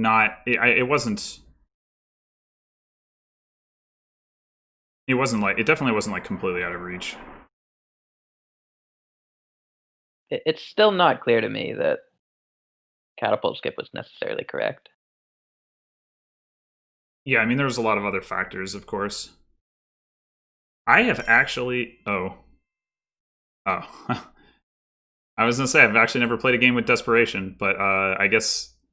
Or even watched a game with Desperation. I guess I still won't. Oh, yeah, there was... We didn't get the landscapes there. Right. Yes, it's first to 3.5. So either somebody wins both of the next 2 games, or we go to game 7. And if there's a tie on game 7... Oh, well, I guess I should say somebody wins and ties over the next 2 games would also work. So if it ends up at 3.5 to 3.5, the person who was player 2 the extra time wins. Yeah, I kind of figure that's pretty standard for these tournaments. All right, we got Cardinal again. Tower. Yeah, Cardinal doesn't look so good to me here, though. Like, there's not really that many good cards that you want to hit. Yeah, no, I don't think so. I mean, especially on like a Delve board. I don't think that I want to play the Delve Tower deck. Hey, I mean, there's Merchant. Think of how much money you could make. I always think something like Masterpiece Tower is going to be a good idea, and then I get these like 40 points off silvers, which seems amazing. But I forget that the engine player also has like all these piles that they can empty and score like an extra 30 points too, and then they just have a better deck. So I wouldn't do the Delve Tower thing. So, well, yeah, I mean, it's worth asking what are we actually like looking to do on this board? Well, there's Peddler, and there's Plus Buy, and there's Slay, and there's City Quarter. So yeah, I mean, there's draw for sure. Black with Pig is pretty interesting. You can just like take as many flags as you want without making your deck worse. City Quarter is a little rough because of the lack of trashing, though. Yeah, but we have a sleigh, so we can like set up a hand of a bunch of horses once you get going. Mm-hmm. Play sleigh, play sleigh, play sleigh, draw one card. So you're pretty likely to be able to have pretty good city quarters. Sorry, play sleigh, play sleigh, play sleigh, draw one card. Yeah, the idea is basically just like with an empty deck, you top deck a ton of horses, right? And then like, Oh, I see what you're saying. Okay. I mean, you can also like not play a sleigh and use the top deck a city quarter. But I think probably putting a ton of horses on top is best to me. I think that's like a bit of an underrated upside of all the horse gainers. Mm-hmm. Yeah, That no, they I've end up definitely doing used that before. pretty good. I didn't realize you were talking about setting up your next turn. Yeah.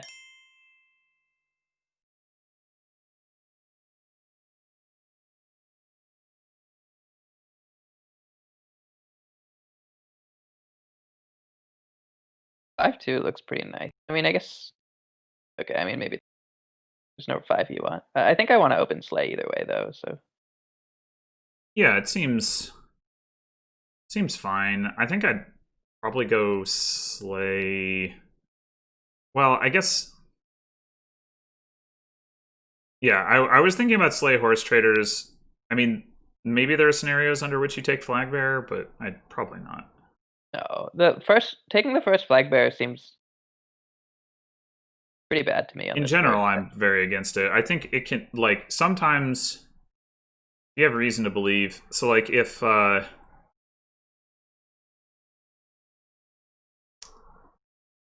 yeah, I don't know. I was gonna say, like, if Mick opened with a 4 and didn't take the flag bearer, like, then at least you would know he wasn't gonna get it the next turn. But even then, it's like still To pretty me, the big issue with it here is questionable. like if you start in on flags early, it seems like actually reasonably likely that flags will run. And if you're the person who takes the first flag, you're not the person who gets the last flag.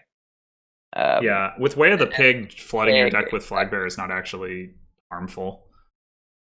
So Sure. I mean, my point is that makes it that much more likely that it does run, and that you end up you just kick it back and forth for a while, and then they have the flag and you don't at the end.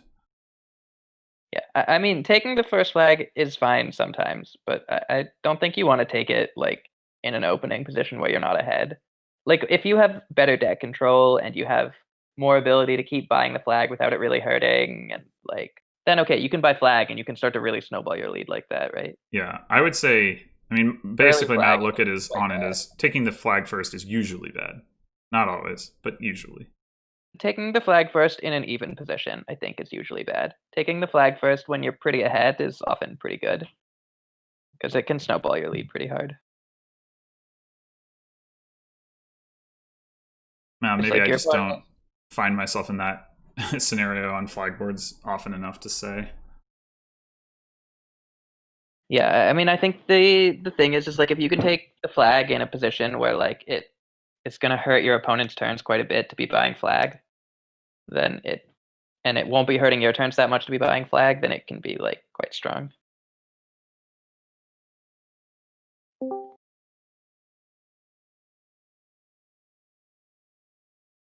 So, what do you think Mick's considering here? Uh, it's a bit of a awkward build order, so I guess there's quite a lot to think about. I would just open Slay because I Okay, like yeah, Slay it's and it's good, ultimately but the a lot choice. of a lot of things make sense here.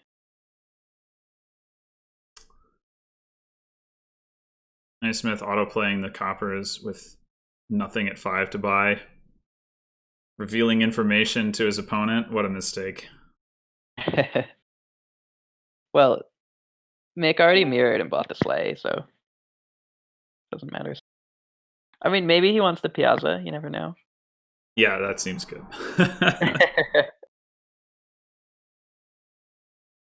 It's true. I do think he won't open Duchy. I'm gonna make that bold claim. All right, so we do have mirrored sleigh horse traders openings. I think that's good. Yeah, I agree. It seems best to Naismith me. picking up another sleigh, Yeah, I agree with and that as well. I want all the Slays. Mick with 5 here. I think Okay. Double I sleigh. would have considered Piazza, but I don't dislike the double sleigh. I don't think I would have bothered with Piazza at this point. I don't think the action density is quite there yet. Oh yeah, there's Pig. Somehow. Yeah, Pig is Not the quite. reason that getting a whole bunch of sleighs, I think, is worth Yeah, and doing. Peddler as well, because you just want to have a lot of actions to Oh play. yeah, of course. Um, And Slay seems to be like a pretty important card later as well. So just playing Slays seems to make sense to me. yeah, I mean, the alternative is like Merchant, I guess, in anticipation of getting like a silver. But I don't know.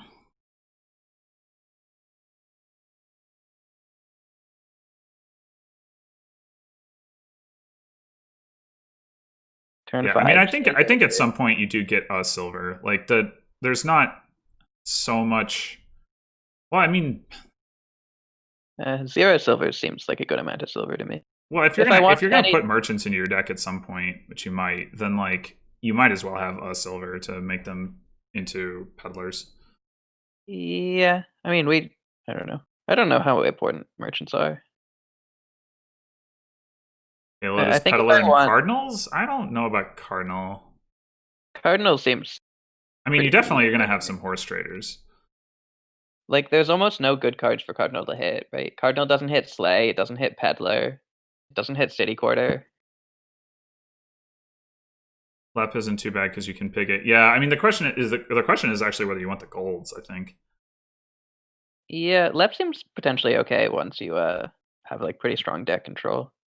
Because once you get to the point where you're consistently like seating all those horses on top, like you're not gonna dud. Yeah, and the nice thing is you're gonna draw your deck and see your leprechaun in time to make sure you play it as the 7th card because the horses True, disappear. yeah.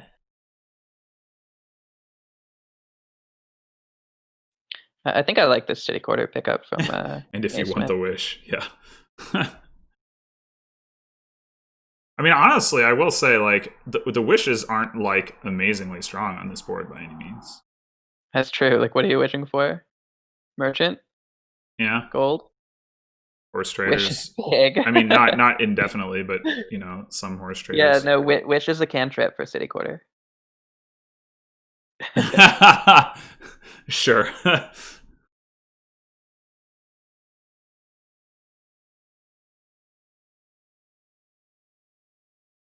Um, Probably just Peddler Slay, right? I could see an You're certainly argument getting a for peddler. I could see an argument for getting a City Quarter here, but I feel like oh, Piazza. Yeah, that makes sense. I kind of want the last Slay just because like wait, we horsed the Horse traders. that The was horse not the line traders, you I was mean? imagining. Yeah. Yeah, I guess. I think Naismith's reasoning was probably that playing the horse traders wasn't going to enable him to buy anything exciting, and so top Well, like decking horses Peddlers. was better. I mean, I can I see don't think it. he with the debt. I don't think he could have. Maybe he could have if he'd Well, he had like gotten them 2 to 0, but plays he to would have had pay. to. He would have still had to hit 4 to fully pay off his debt. Please Yeah, I mute mean, greetings. Is that me? I guess.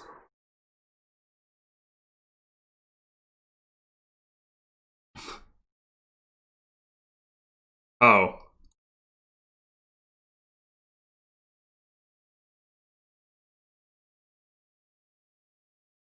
Okay. I did not notice that.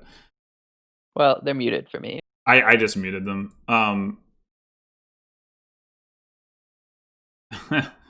Picking It's horse. actually funny though because I thought you meant like the bing noise when somebody like joins the chat. I was considering if it was worth drawing on here. I think I agree with not. Like the draw to draw on would be finding a horse traders. A bit of a sad hand. Yeah. Hey, Debt Village.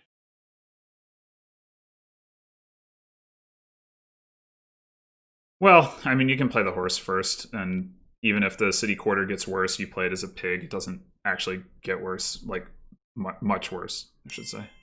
I think I would probably. I guess it's not entirely clear. I think I would still play it as a village. Well,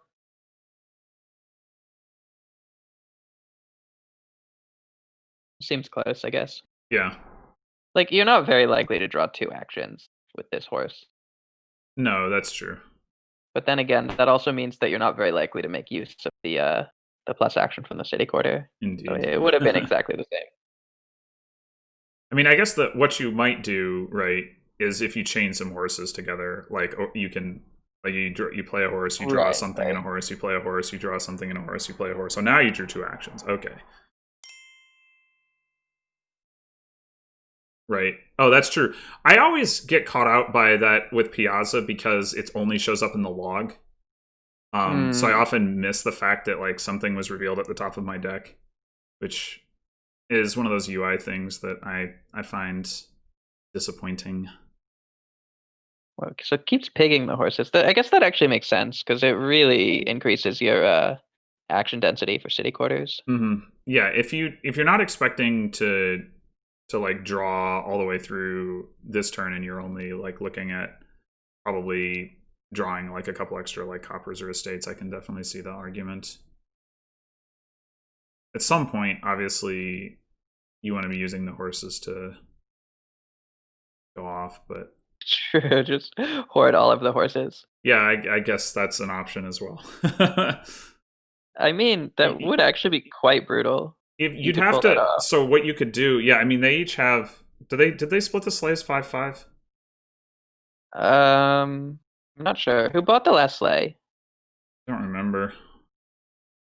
Well, no, it looks like Mick has 6. Yep. Okay. He's But 6.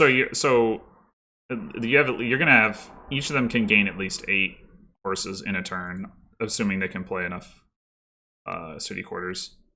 Right now they can't, but I guess the point is that you could, however many, you could like play exactly as many as you can regain with Slay, Right. and that might actually be enough to make your city quarters go off anyway.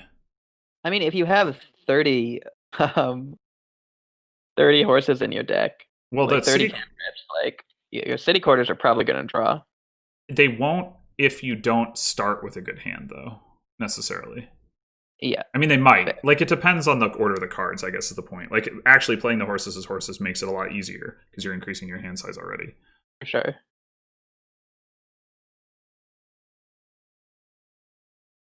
Yeah. I mean, that's what I'm saying is you'll play a few horses, and then regain them with the slays. I want second horse traders pretty soon. I mean, maybe that's not actually so important.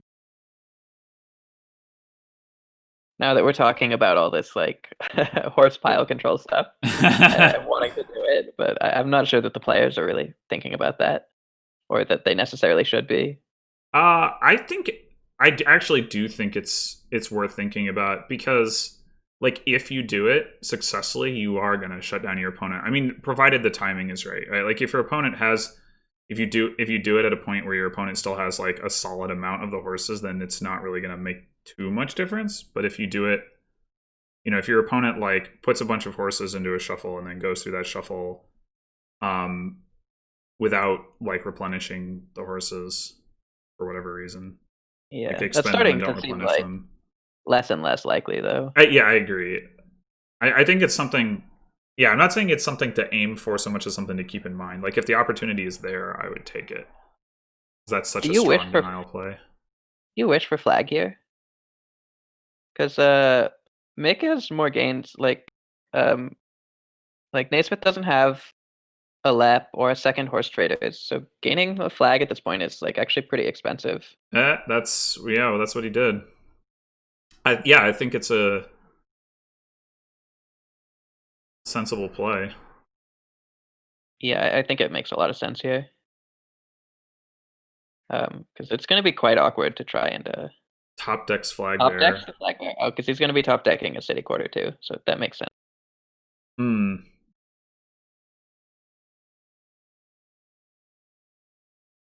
Yeah, I like this line a lot from Mick.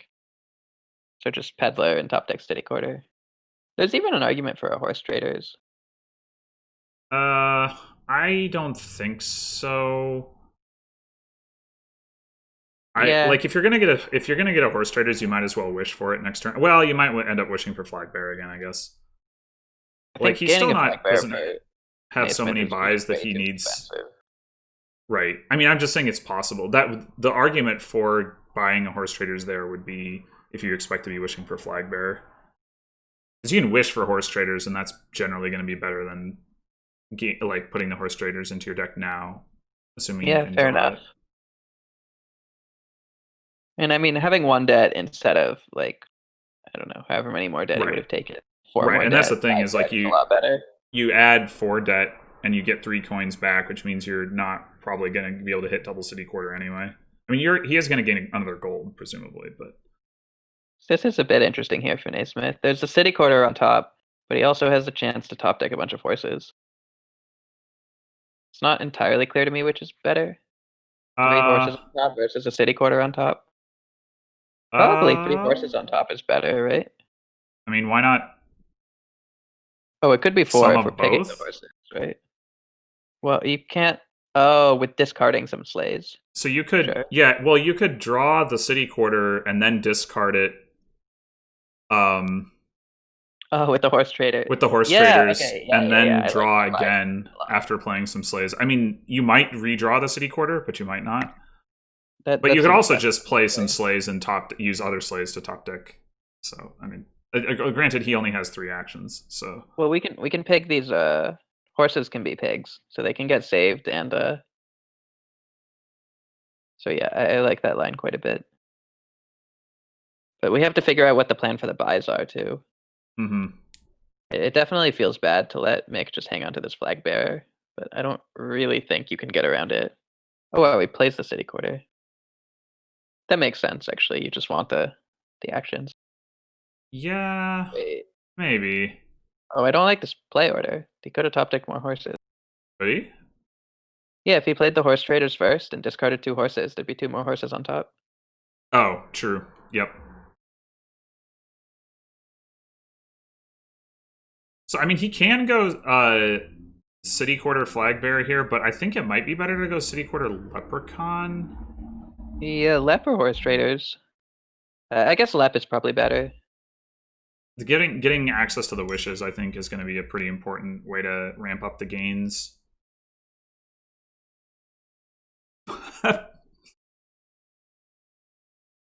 Pondering Tinder.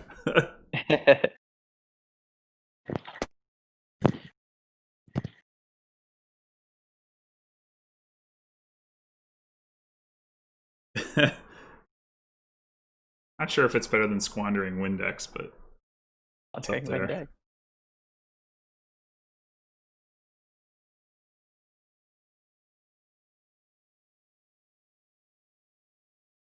Wait, top decking the Lep instead of the City Quarter? That seems yeah, that does seem really weird. Really Probably weird. gonna undo. Seems like a mistake. Yep.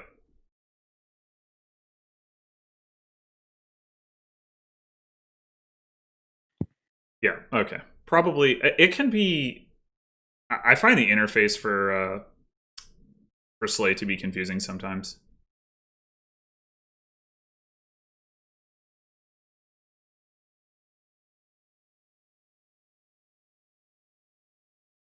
This is a pretty surprisingly poor draw for Mick.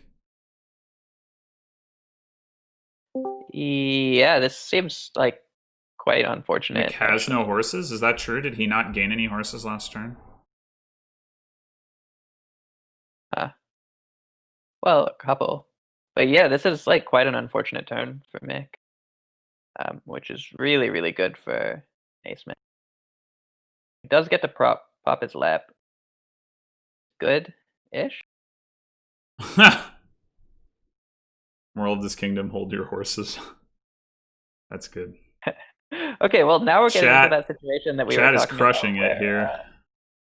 Where Mick actually has like very few horses and and A-Smith can potentially start thinking about, I don't know. Yeah, so how many horses did Mick gain? I think he only right? gained 2 horses. Or was it none?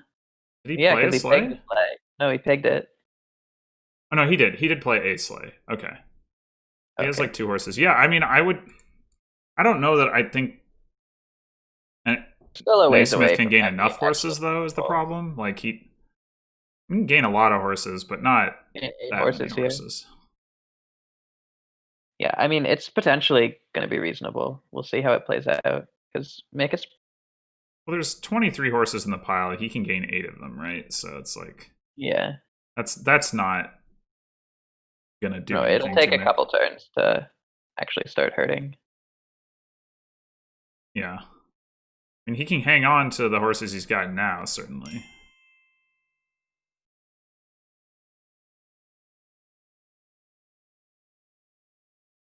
This is kind of complicated. Yeah, well, I mean, he can just play a couple of horses as pigs to activate the leprechaun. That doesn't seem... Yeah. I just mean, problematic. like, I think there's some complicated station stuff here. Yeah, Like, I would play the horse traders first, discard 2 horses, yeah, I like that and then too. play... Let's see, what it would be 2 horses as pigs to draw those back up. Or you could play the city quarter, but you want to draw the draw the witch back up, and you also want to top deck horses. Yeah, maybe you actually want to top you deck. Want to save 1 sleigh to top deck a city quarter. Yeah, well, I was gonna say maybe you want to try to top deck the city quarter you have in hand too. I don't know. I think the terminal space is too important. Yeah, it might be.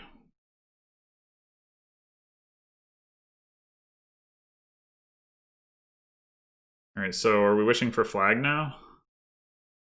Or horse traders? Horse traders, okay. Not, yeah, I was gonna say, it's not clear to me that flag is better than horse traders. Okay, here we go. This time, Naismith actually uses the horse traders to top deck the extra horses. Mm-hmm. He didn't do last time.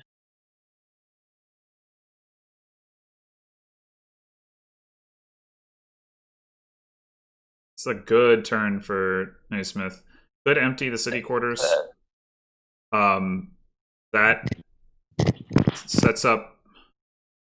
I mean, if he were to go, yeah, I'm not saying he needs to. I'm just saying he could. Seeing the city quarters makes it really hard for Mick to set up a good turn for his next turn, which is kind of a big deal. I'm thinking about tower points too.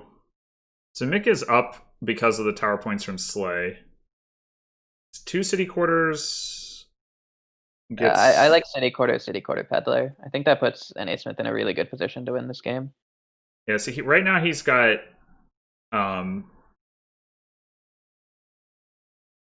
he's got 3 buys in his deck. He can get to 4 buys if he wishes for another horse traders.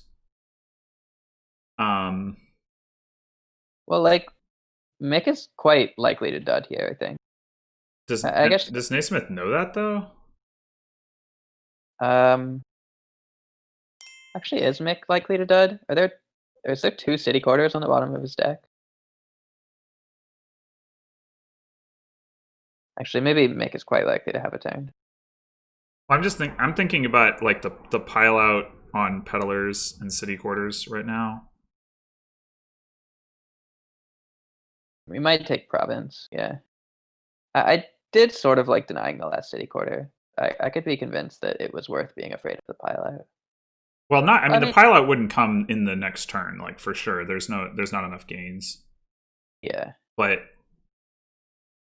I was wondering about Naismith being able to set himself up. I mean, I think he could have set himself up in a position where it was dangerous for Mick to take any peddlers.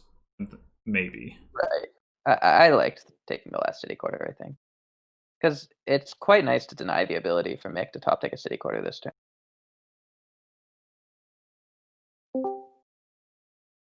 Daniel's talking about... Oh.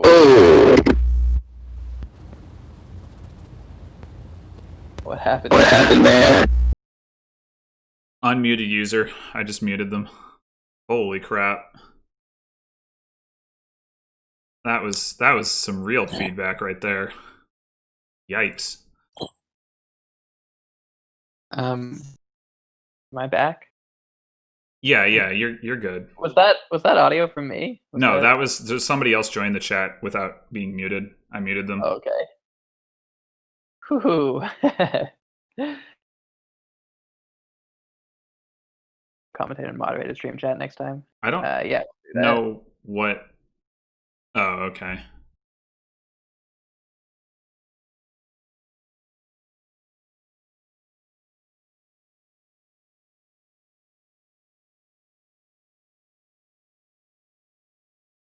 I will try to remember that for the future, but I probably won't. So if I ever commentate again, remind me.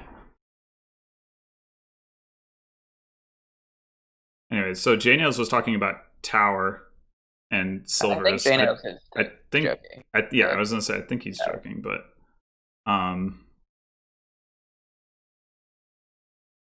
you could certainly delve for a lot of silvers. But the totally empty silvers in 2 turns.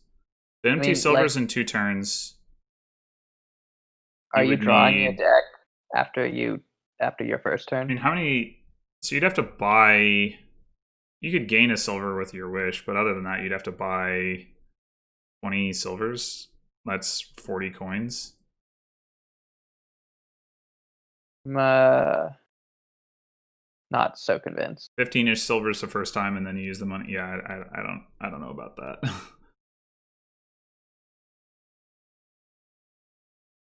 Try to empty silvers over 2 turns. Presumably your opponent can finish off the second turn. That I don't think is true, because your opponent isn't going to have the payload that you do at that point.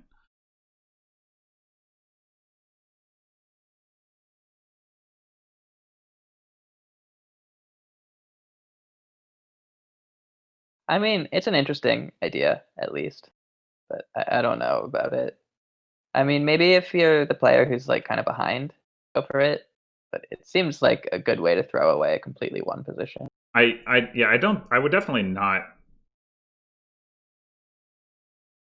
like, I don't know. I would not feel comfortable going for that line, especially Plus, if I was like, ahead. if you're looking at Mike's deck, like Mike does not have that good action density. He doesn't have that many horses.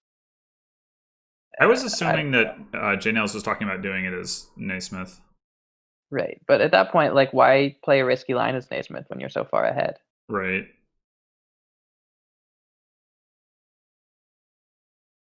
Well, it has a chance to dud.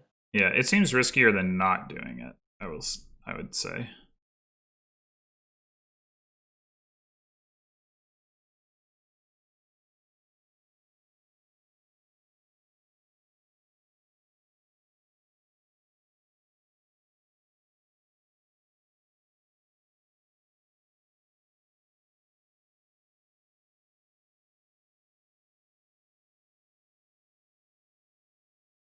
It's definitely an interesting idea. It doesn't seem like the type of line that Naismith will go for. Why is Mick pigging? I mean, I would imagine that he wants to set up a top deck with some of his horses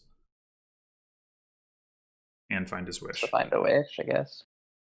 I've forgotten that was there. I think you're probably pigging this wish, right? So you want those horses on top. I mean, maybe you really want the. Yeah, I think that's probably correct. Like, the wish is going to be, having the wish is going to be useful going forward, potentially, to give you some reach on piles and on payload. Keeping it around is not a bad idea at all. Delving. I don't think Mike should start delving. I think if Mike starts delving, he's super lost.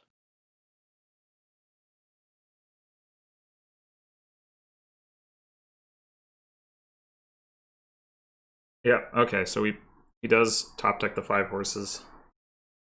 Yeah, I like this because just like seemed quite risky. Not top deck cards. So yeah, here if Mick goes for a City Quarter Peddler, he probably just loses. Actually, wait. Nasmith can't gain. Oh, yes, he can. He can wish for another horse traders. Yeah, right. That's right. He can get to 4 buys. So Does that score enough though? I think I so guess it because of the does. tower Actually. points. Well, I mean, Mick is behind in points right now. Oh, right, in province. Yeah, well, I mean, he'd be gaining a lot more peddlers as well. So it doesn't Okay, so he take goes province horse traders, leaving the last city quarter. Okay, well, now that you can top deck the city quarter along with all your horses, I could see the delve game plan. Yeah, I think it would have The been question safe for is, Mick to take the last city quarter, I guess, but I can see him not wanting to be in debt and wanting to take a province, so might. actually, if you're Naismith and you don't score this turn, you could just lose, right? If you take that last city quarter. Just make it get to 5 gains, right? Yeah.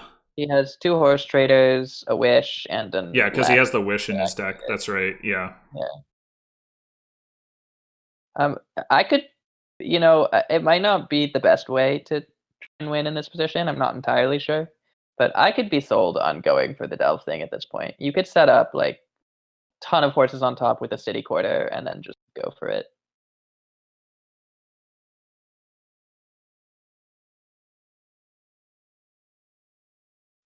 I mean, I could also just see continuing trying to leverage your consistency.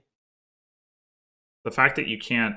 Well, of course, I guess if you're going for the delve thing, you don't want to spend the money on getting another city quarter right now anyway.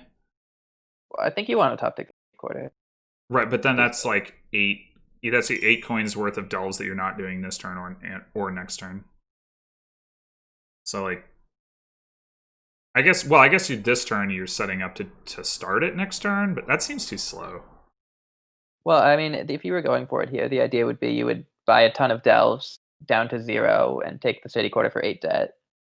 But then I don't know. It seems like those 8 coins might make a difference. That 8 dit might make a difference in terms of your ability to finish it out the following turn.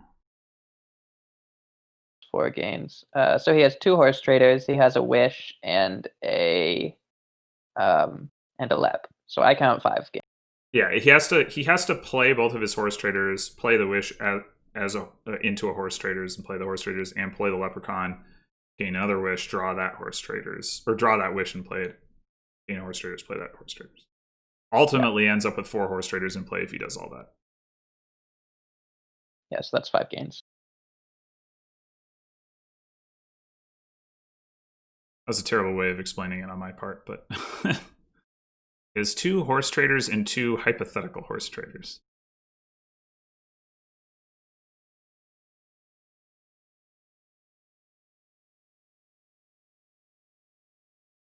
Okay, I'm glad.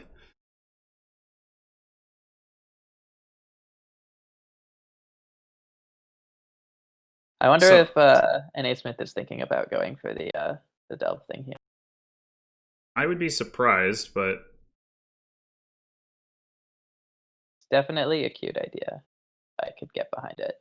he can top deck a lot of horses between the 8 that he's got in hand and the sleighs that he's got as well. He could only top deck 4 of the horses in hand, but yeah, still. Oh, I guess if he's wishing for a horse traders. Wait, why would he? Oh, I see what you're saying. Yeah.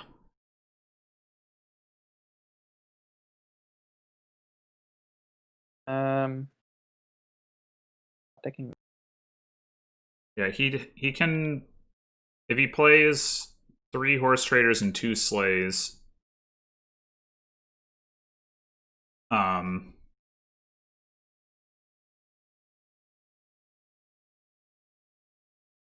Then he discards 6 and gains 4 more.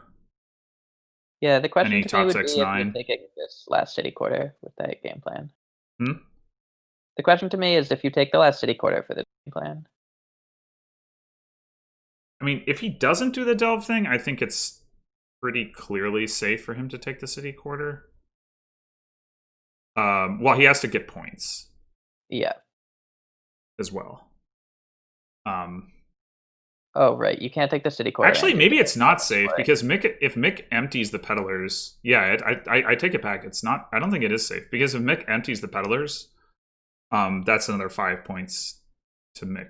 Right. Well, effectively 4 points because and Nasmith is up a peddler. Oh, that's true. Yeah, 4 points. So it would actually come down to if Naismith empties the city quarters, then Naismith actually gains a point on Mick. No, he doesn't. No, that's break even. Never mind. So that part doesn't matter. So it would actually be a tie at that point. So how much he buys econ like does a Mick province. have? Like, could Mick get to triple? I think Mick should be able to get to triple potentially. So I'm not really sure what the safest line is here. How would Mick get to triple? Well, He's he's got got a 7 witch. coppers, He 2 has horse golds, traders. And he has another 2 horse left. traders. The witch can become a gold if it wants. Both witches can become golds. Like, he has the potential to make a lot of econ. So right now he has got uh 19 coins in his deck. Oh no, he's got plus the 2 peddlers, so 21 coins in his deck. Yeah, okay, he can get to triple. It's really not clear to me how to go forward. I felt like N.A. Smith was quite a lot ahead, but I'm not actually seeing what the best line to kind of pull out the win in this game is. Yeah, the 2 point difference between them because of the sleigh pile actually feels pretty relevant right now. I mean, I guess double province is always an option, right? If Naismith doubles and Mick triples, then Naismith should be able to win the following turn. Yeah. And that's without accounting for, Naismith picking up a duchy this turn or something like that, if he can, which I haven't counted, but it looks like he can, just barely. So let's count how much coins this actually is. What, that's like 13, 22 coins in hand. And this wish can potentially become more coins too. Mm-hmm.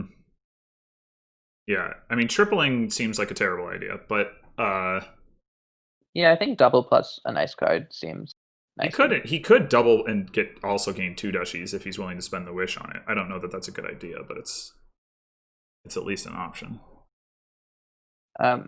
Spectators seem to think that Mick can do 6 gains. Seems more than that I counted. Well, he's got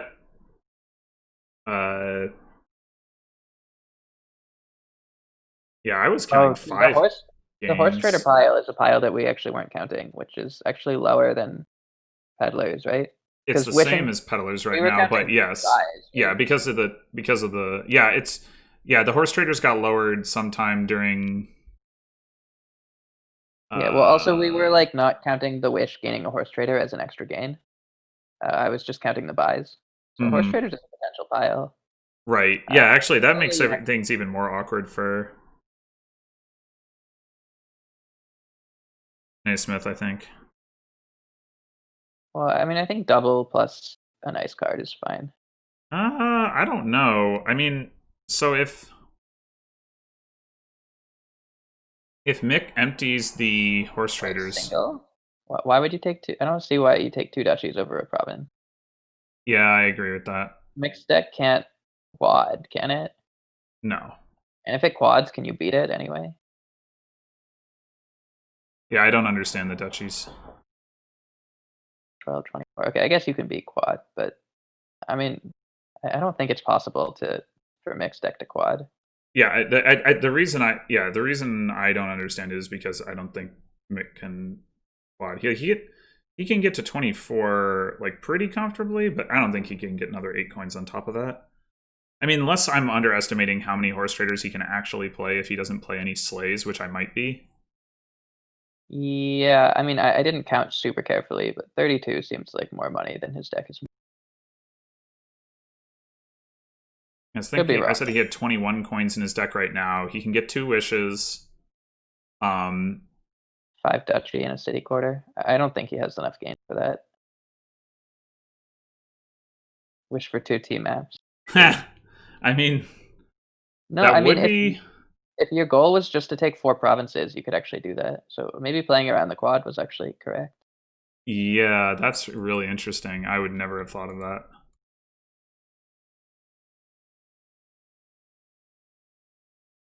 Right. He only has 3 buys in the deck currently, so actually he couldn't have pulled that off. Good He point. has to win for horse traders. Yeah. So in theory, Smith should have been safe, or should have been able to realize he was safe to take another province. But I mean, obviously this discussion is illustrating that it's a complex enough situation that you might not feel comfortable that you'd seen all the possible lines. Yeah, or maybe like Smith is seeing a line that we're not seeing. Right, exactly. Pretty strong player. Yeah, I've heard that. This is a complicated situation too. Not entirely clear what to do here. I think you just want to play the city quarter here. I don't think there's that much reason not to. I mean, you're certainly going to be playing. Like you're There's going to be playing the city quarter at some point. So the question is just like, do you need the extra draw that it offers you? And I'm pretty sure the answer is no, right? You're only going to have. Well, like, you want to gain and play the gold and the wish. right, And but you do that with the probably want peddlers. to set up the top deck horses. Right, you do that. You do the first thing with peddlers. You can use. But You're not going to be playing all of these. All like you can use a horse probably. I don't think he's gonna. Well, maybe he doesn't have any more horses in there. I think he does though. It's like deceptively complicated how to optimize this hand. I mean, maybe not deceptively complicated, but like it's not actually clear at all what the next action played is. It's a lot to consider.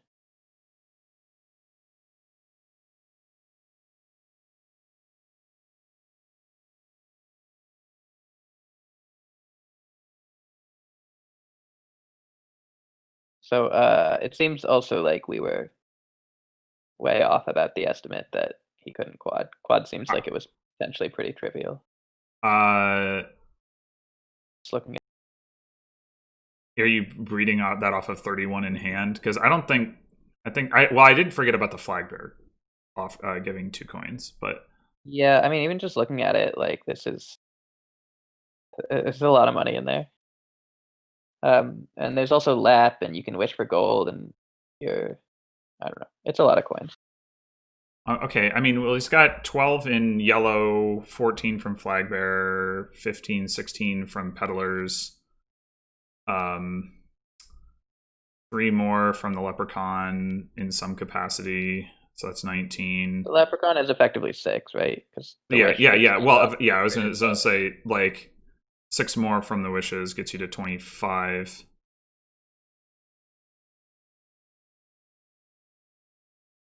Counting 9 horse traders. Where are we getting 9 horse traders from? I think he meant 9 from horse traders. Oh, yes. Okay. No. Yeah. That makes sense. So. Yeah, a quad doesn't seem good enough, though.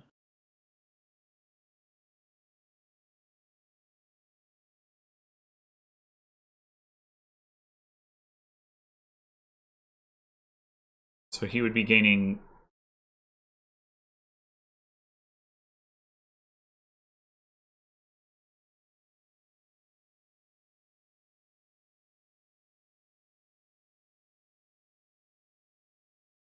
So Yeah, I'm that's not sure where I was miscounting, but I clearly was.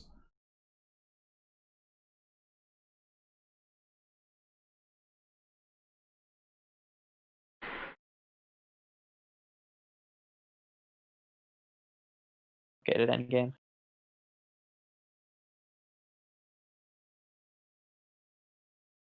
I mean, the issue with the delve thing is you just lose to a pile out. Oh, you mean the delve thing for Mick? I think that's still true, I mean, isn't it still it? runs into the same issue. Yeah, you just lose to the pile out. Naismith can't pile if you don't touch any piles.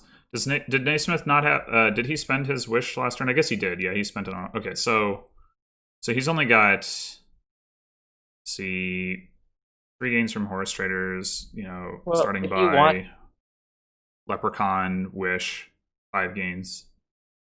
Yeah. Oh, no, wait, no. Leprechaun, Wish gains a horse traders. Yeah, Naismith can pile. pretty sure that can. 3 horse traders, just 4 buys, gains a horse trader. Yeah, it 5 does buys. pile. Yeah. So yeah, Mick does need to get And points. it also seems a bit sketchy to me for Mick to go for this this big delve line without top decking a city quarter. Because he doesn't actually have that many horses, right? Currently he has 4. Right. I mean, he can obviously he's about gain to play a bunch bunch of... more, but yeah.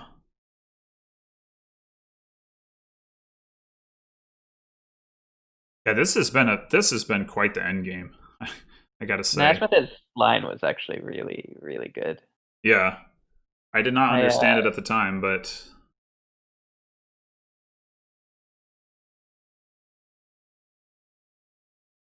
very well played. So what happens if can Mick not empty the duchies and get a city quarter? I don't. That's 6 buys. I don't think he can get there. Right. He's only getting enough gains if he's lowering horse traders. Yeah. Yeah, 2 wishes. Yeah, he's only got 5 buys. That extra horse traders that Naismith added was crucial to all of this, because it gave him an extra buy and also put the piles in a position where Mick can't take horse traders to increase his own buys.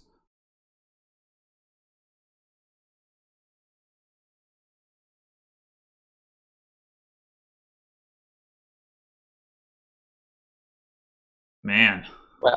Well, I'm impressed. Very nicely done. Yeah. Yeah, he can't. And if Mick can't empty the duchies, he can't touch the duchies either.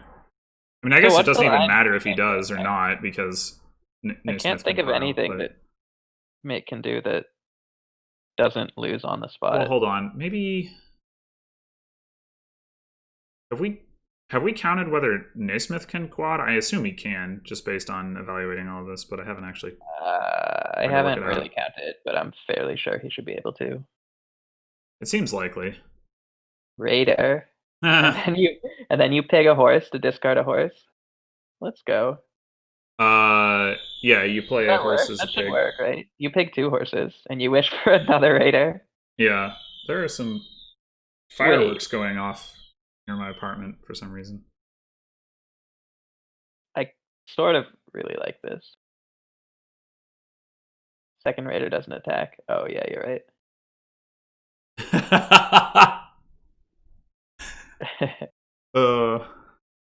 I mean, discarding 1 horse does not seem like it's enough. But, play to your out, I guess. I mean, it's better than nothing. If you're trying to find your best out, that might be it. I mean, that's one of the things I really like about watching players of this caliber play, is being able to spot okay, maybe this only takes his win chance from 1% to 2% or 10% to 20% or whatever it is, but that's still the strong play, we're able to find it.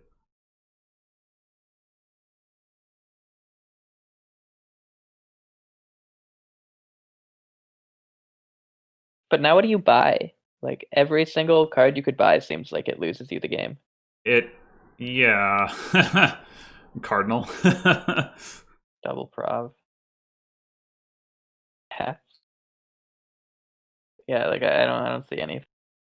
I mean, I guess the question is, how big of a dud are you hoping to see? I think double prov is probably pretty reasonable. Because at this point, if Naismith triples, you can't beat that, right? If you don't score. Oh, people want delves. That's really interesting. I mean, the thing about delves is I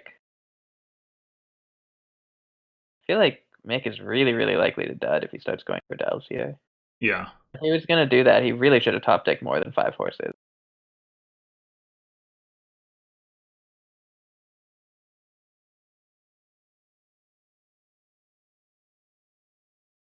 Yeah, I mean, I agree that Naismith is not going to be able to take 28 silvers. I mean, I also just think in general he should have top decked more than 5 horses, right? Like, I don't really see why he didn't.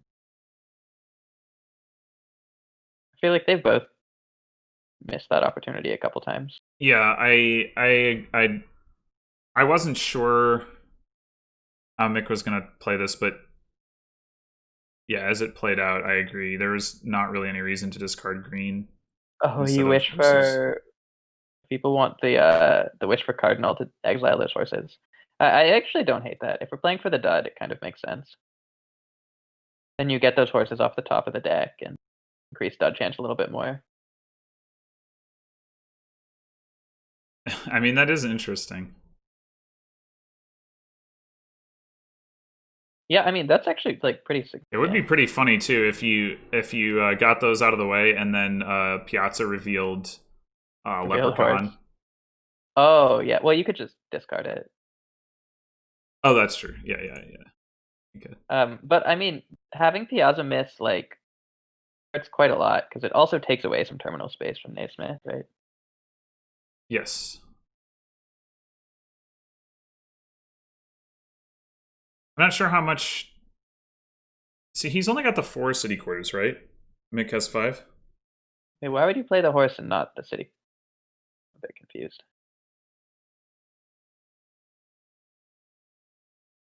Okay, well this should just win, right? Just empty horse traders and city quarter. Yeah. I mean, you could quad too. Pick your win. Everything wins. Not delve. Not delve. Okay, a lot of things lose, but but there's certainly a handful of pretty unplugging your modem, also not the path to victory.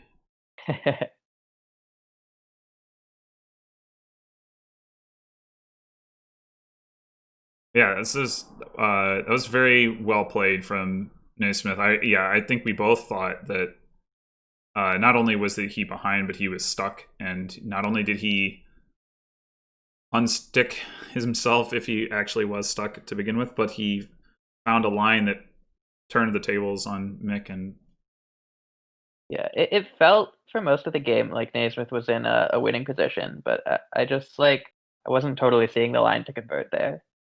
Yeah, I didn't mean earlier in the game. I just meant in that previous turn.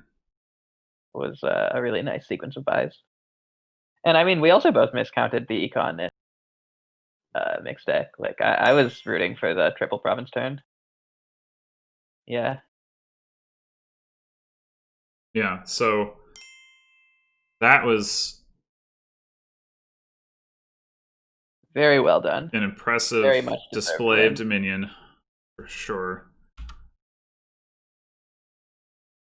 You lose that on ladder 99 out of 100 times. I mean, I'm pretty sure if I'm playing it, I lose it 100 out of 100 times, but whatever. Nasmith probably still wins that on ladder. Well, maybe not against Mick. I think it's 3-2 right now. It is currently 3-2 Naismith. So yeah. If he can get at least a tie here, then he takes the tournament. Okay, so we got Leprechaun and Cardinal again. Some repeats. Temple, also a repeat card. We've got Raise and Temple as our trashing with Tomb.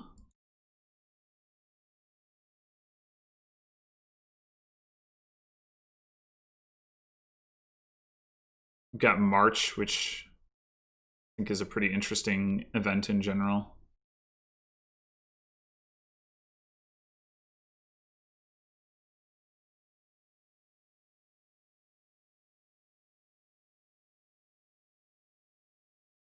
What we appear to lack is draw of any kind.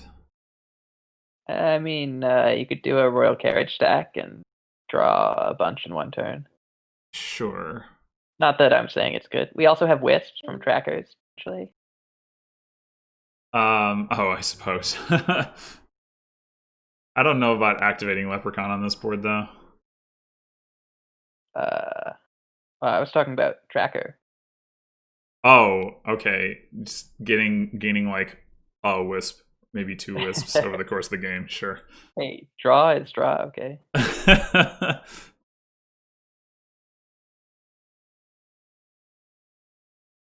think the word Kilohertz is looking for is humility, by the way.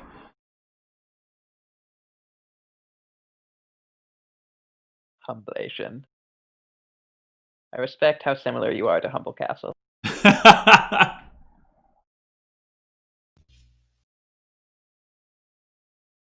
so unsurprisingly,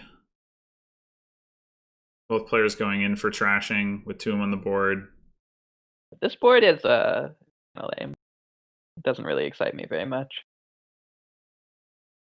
That's fair. Seems like something I mean, money-ish. I think there's like a kind of cool thing that can happen here with Mick's Temple in his discard pile where he can march it. That's fun, right? Yeah, but then you play all your stuff and you. Oh, I guess you can trash one thing. Yeah. Well, I mean, you could he's play a lot got of tome. Maybe another that's estate. Oh, he'd already seen it. Okay, never mind. I was thinking mining villages are also kind of cute because tome. Yeah. I was thinking he could also potentially raise the raise, but that probably would have been worse anyway.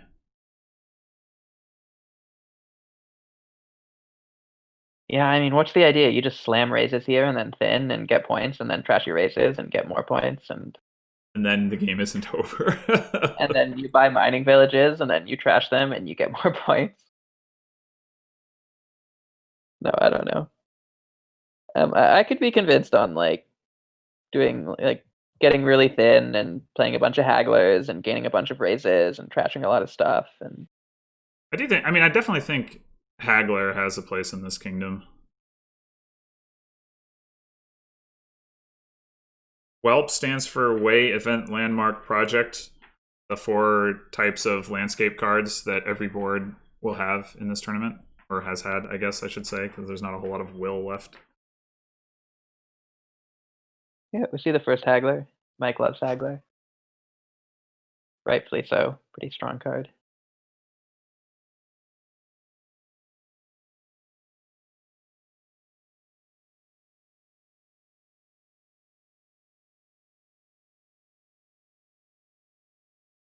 Uh,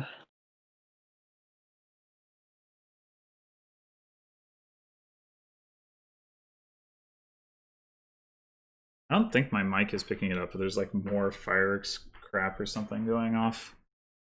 Actually, it doesn't really sound exactly like fireworks.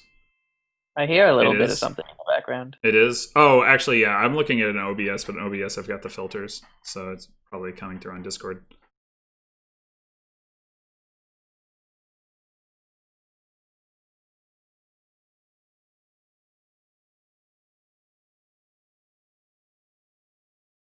It is, to my knowledge, not some special day, but I don't pay attention to things, so... Oh, that's true. It is Tuesday. That's pretty special. On account of not being Monday or something.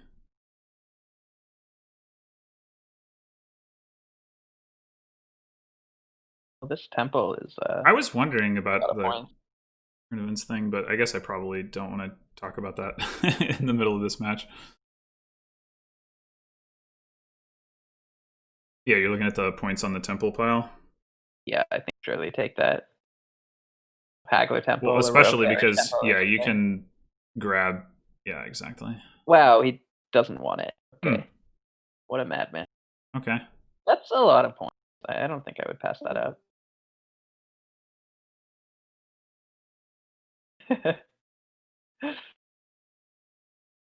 Kishly humble.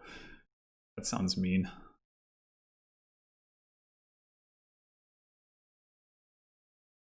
The fact that Freaky thinks Nesmith's play was impressive speaks to how impressive it was. Usually, I... Freaky is one to be pretty critical. Yeah, I mean... I wouldn't necessarily say I've seen him be reluctant to praise good play, though. So is Nasmith going to take the temple point? I really would take those. Yeah, I would too. Hagler Temple seems pretty solid. I mean, he doesn't have a Yeah, I'm mining a bit village worried yet, about which is a little awkward. terminal space. Yeah, Maybe he think I takes. like carriage temple or something. Yeah. Carriage isn't like super exciting on this board, Ricky but says he would take temple with 15 BP on it. oh, that's okay. Well, Naismith did in fact take the temple. Yeah, I don't really see why he wouldn't want the points. The points seem quite good to me. I don't see much to do on this board other than like trash cards and score points. Right. Temple delays lap. Are we anticipating being able to play with Leprechaun effectively here?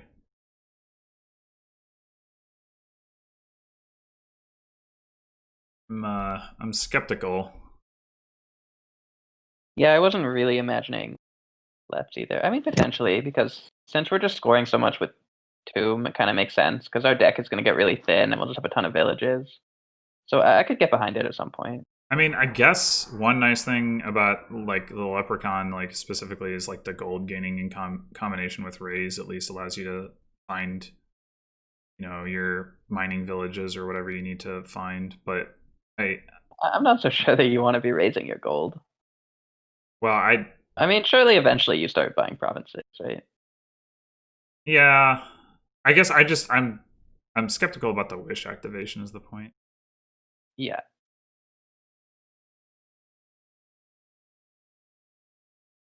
Yeah, I mean, Okay, you could maybe you take play it just as a gold Leprechaun and you gainer. gain a hex. You get what's that hex that trashes the top card of your deck? War You get War or and then locusts, yeah. score tome points. Locust, War. Yeah, wombo combo. Yeah.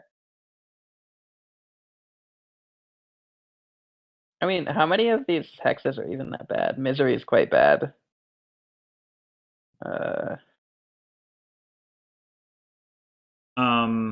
Looted is pretty bad. Okay, there's a lot of like bad hexes. I mean, most of them are bad most of the time. There's just some of them aren't actively harmful sometimes. But Leprechaun is happening mid-turn, so like some of the situations in which they aren't bad is like you're buying first village and you get hand-sized attack and you're like, okay, I don't care. But yeah, I mean, looking at a lot of the hexes here, I think they actually like don't hurt all that much. Not that I'm saying you should be playing Leprechaun as a terminal hex gainer. well, no, I mean it's like a gold gainer minus something.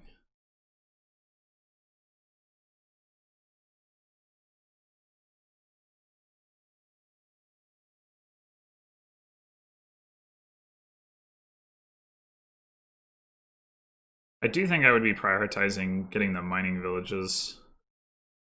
Mining villages, good. Yeah.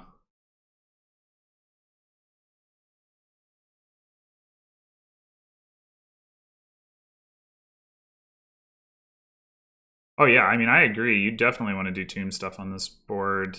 That, I mean, which is what they're doing. Screening already.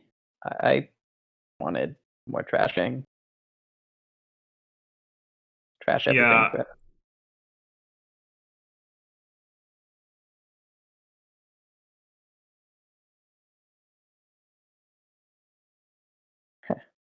I like that.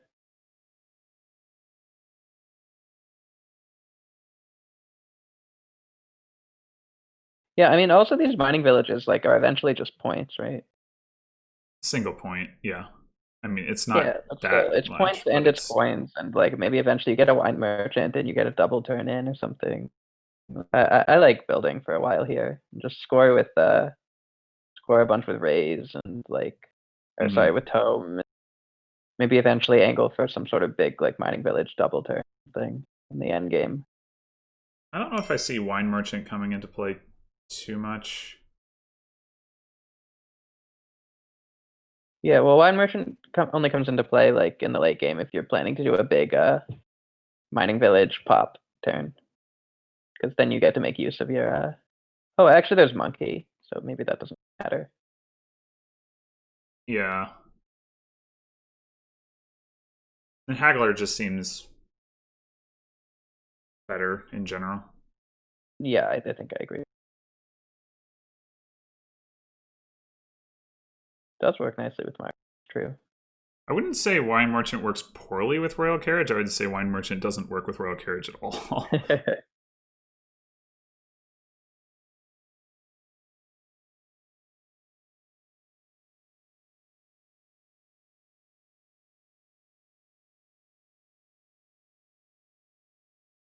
And there must be something going on over here.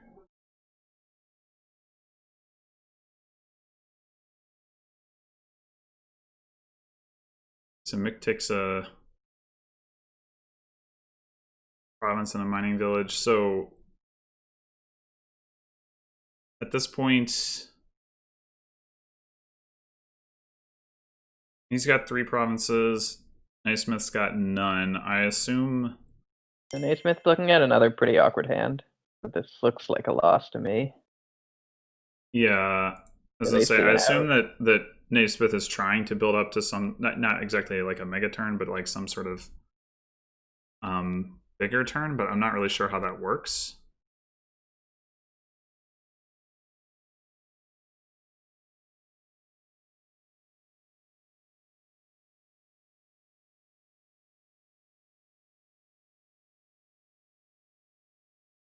Duchy, okay. Not really sure what. I mean, I guess Duchy gains you a raise, but I guess you gotta get points somewhere. Alright, I'd really like Smith in this game because I actually kind of have to go pretty soon. This match went a lot longer than I thought it would. Yeah. I mean, there's been some pretty complex boards. Yeah. I have to go about 10 minutes ago, so. Oh, dear. Okay, I'm not leaving quite yet. Try to stay for the last game. Maybe we'll get like Lurker Haunted Grounds or something. I hope not. Lurker Haunted Grounds get the tie. Actually, I guess tie doesn't mean another game. If somebody wants to substitute in, I would say Canadians are accepted but not required. Are you saying you want Truffles to sub in? I mean, that would be fine. I wasn't trying to call attention to anyone in particular. Just somebody said, I'm sure a fellow Canadian can be found to sub in. Like, it doesn't have to be a Canadian specifically. And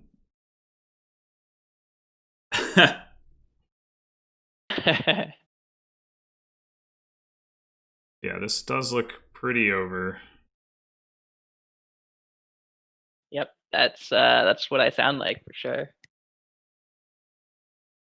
Yes, confirmed.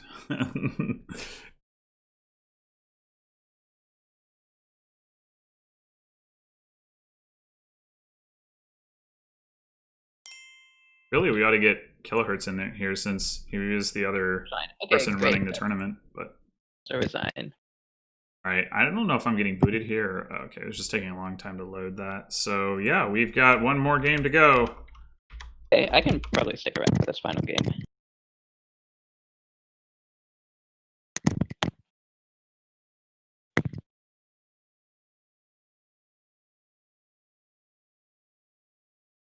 Oh god, just kidding. This is gonna be a long game, isn't it? We've got Treasurer Bishop and Academy. Butcher? Oh, there's Butcher. Okay, fast card. Butcher, but Treasurer. That's gotta be better than Camel Tower. Oh my god. Well, there's Alliance too. You can gain golds from Alliance. Oh man. It's not clear to me that rushing provinces is better than just forever.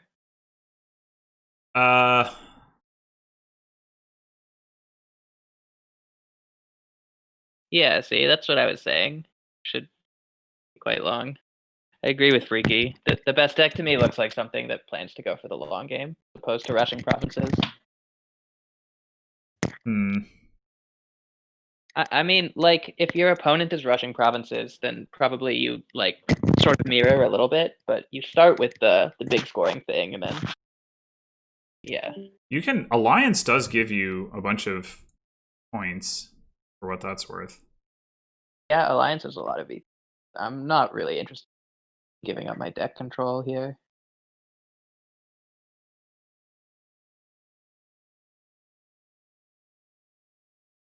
It also looks like kind of complicated play. Yeah, no, I definitely agree with that. Yeah, I didn't post a Game 7 alert, I can tell you that. Yeah, me either. Well, this is a bummer. 7. Okay, well, good luck to both the finalists, and congratulations, and enjoy this game. Maybe it'll still be going on when I get back in 2 hours. It had better not be. All right. Well, I'll see you guys.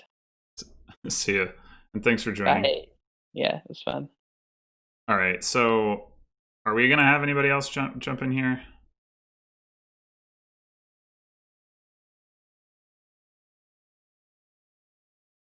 All right, Truffles. Sounds good. Now I need to start paying attention to what's happening. Silver, Hello. Vassal. Hello. Ooh, I think you are a little bit loud, actually. Oh, sorry. No, that's okay. I don't know if it's because my voice is naturally loud, but yeah, hitting 2 on that hand is like really sad. Yeah, it was just like 10% or so. I'm surprised. Sorry, I kind of zoned out for a second. Okay, they both hit 5 and then bought Butcher. Yeah, I mean, I think. Oh, go ahead. Oh, I was just gonna say, I kind of want Academy soon. Yeah, Nasmith just got it. Okay. Yeah, these are not great hands. Like both from Mick and Nasmith. Hitting 2 copper and 3 estates is really depressing on this board, especially with no good 2 cost. Oh, for sure. Butcher vassal into vassal. Why? Is that good for like Academy? Oh, he didn't have it. Yeah. Yeah, I think the only way I can see that is if you want to consider the parity of the vassal thing, vassal pile, if for like tower concerns, but seems a little early for that. I mean, but it obviously wouldn't hurt anything to do it either, but I mean, it just seems early to assume yeah, that you know. I don't think it how it's seems gonna good play either. out. I think it just wouldn't have mattered. I prefer Butcher first over Academy. You're not playing with that many terminals in your next hand, and Butcher does help increase the odds of hitting 5 anyways. But right now, I just want to spam paddocks, like paddocks. I honestly still don't even know how to pronounce it. Paddocks? Yeah, paddock. Okay. It's definitely not paddock. The O is quite deceiving. I'm going to say that. Yeah, that's fair. Podunks. Okay. Podunks. No. Sure. He picks up a tragic hero. I kind of just wanted more paddocks, but I think tragic hero is reasonable. Yeah, the treasure gaining isn't like really something you care about so much right now, I think, but the plus buy could definitely be nice. Yeah, the plus buy is nice. I don't think you're actually gonna eye for like popping the hero, just because treasures aren't that appealing early on. But I'm surprised. I wanted more paddocks before going for tragic heroes as Mick there. Like kind of stacking up. Paddock is essentially 2 villagers right now, which is really sweet. Yeah, it's you don't have to empty a pile for it to be non-terminal, which is pretty great. Yeah. Makes it a lot stronger of a card in general. Yay, Paddock. So for Mick, I think he has a tragic hero down there and maybe a butcher if I I'm deck tracking correctly. No, he doesn't have a butcher, but he does have a tragic hero on top. So he will get to trigger a shuffle next turn based on the cards that he buys this turn. More paddocks looks good to me. Like, I don't think you can ever have too many. It's just horses. Well, it's not that the fact that paddock is non-terminal, it makes like a huge difference relative to the other cards in the kingdom. It's rather like, I'm just saying relative to how strong of a card it normally is to gain early. Yeah. Do you ever pick up a treasure on this board? I mean, I usually want treasure. In this case, well, I mean, cleaning up your coppers still has some merit. Not sure how relevant the key is going to be. I guess the concern is that you don't really need the money from treasurer. Mainly because like you're not going to get to see your heroes that often for the extra buys, so the money might not be that relevant. And I would figure that like if they did want to like play with treasurer, they would have bought it by now. So I feel like it's unlikely that we're going to see a treasurer at this point. I think both players are probably just eyeing to get enough draw to maybe set up horses. At least that's similar to what Nasmith did. I would consider like butchering the silver. I think, I don't know if you actually, well, I guess you could hit double fives, but I would kill the silver. You can do it either way. Yeah, maybe into a vassal or something. If you're doing the bishop deck, you got a treasurer though. If you wanted to do a bishop thing, then treasurer makes that a lot stronger for sure. And there is plus buy from market, right? Not just tragic hero, so you can get, you can take advantage of the treasurer coins that way. I think it's just a question of like, do we prefer to be gaining paddocks and tragic heroes right now over treasurer? And probably so, because nobody's drawing deck. I would assume Topher is pondering Tinder. But yeah, I feel like neither of them are gonna pick up treasurer, because at this point the piles are, I don't know how relevant they are, but it's starting to look too late for treasurer for me. Like the upside of treasurer is that you get to trash some coppers. I don't think the money, like the 3 coins, does much. They could just be eyeing for like some more tragic heroes and then hoping it pops. I agree with Tracer. I think it's too late now. I would have liked to see one early. I think it's a tough build order though, right? Because you want to get the butcher, you want to get academy, you want to get tragic hero, you want to get paddocks. Like there's a lot of stuff. There's a lot of good stuff on this board. Yeah. I feel like this is one of those boards where you actually don't want your heroes to pop for treasures. Yeah, I agree. Which is kind of funny. I didn't think of paddock with academy. Yeah, it's cool. I keep getting mixed up between paddock and livery. Yeah, they're very similar. They both gain horses. I think here paddock might actually be, well, it doesn't really matter. Livery's not on the board. Just wondering if this was a case where paddock might actually be better. Both of them have played pretty fast, like relative to the previous games so far, and I feel like they're just like spamming tragic heroes and like paddocks and stuff like that. I think this is one of like the key like buying decision points, mainly because you're about to enter a new shuffle. Mm-hmm. Depending on what you buy, you could like eye for a win if maybe possible. Like I think that the pile would be estates most likely, and I don't know how big of a concern it is. I guess the concern of activating paddocks isn't that serious. Yeah, I don't think that matters. What matters is just the pile control, I think. I mean, emptying the tragic heroes should be safe if you want more of the pile control. And then you can also throw in a market for even more. I mean, obviously, you could also get pile control from Butcher. I could see like double tragic hero and either a butcher or a market. Yeah, that's kind of what I'm thinking. I mean, taking 2 tragic heroes also has the advantage of just like giving you some tower points, although it's going to be hard to hold on to them. But there's also, yeah, I mean, I guess there's also like the question of, I don't think the game is going to last long enough such that you care about having that extra villager the in response villagers. to No, the villagers Shakalaki. are. Yeah, I wouldn't be worried about the villagers. Like the paddocks should be giving you enough villagers plus the gains that you get at the end of your turn. Yeah, so I think my buys would just be double tragic hero and butcher or market.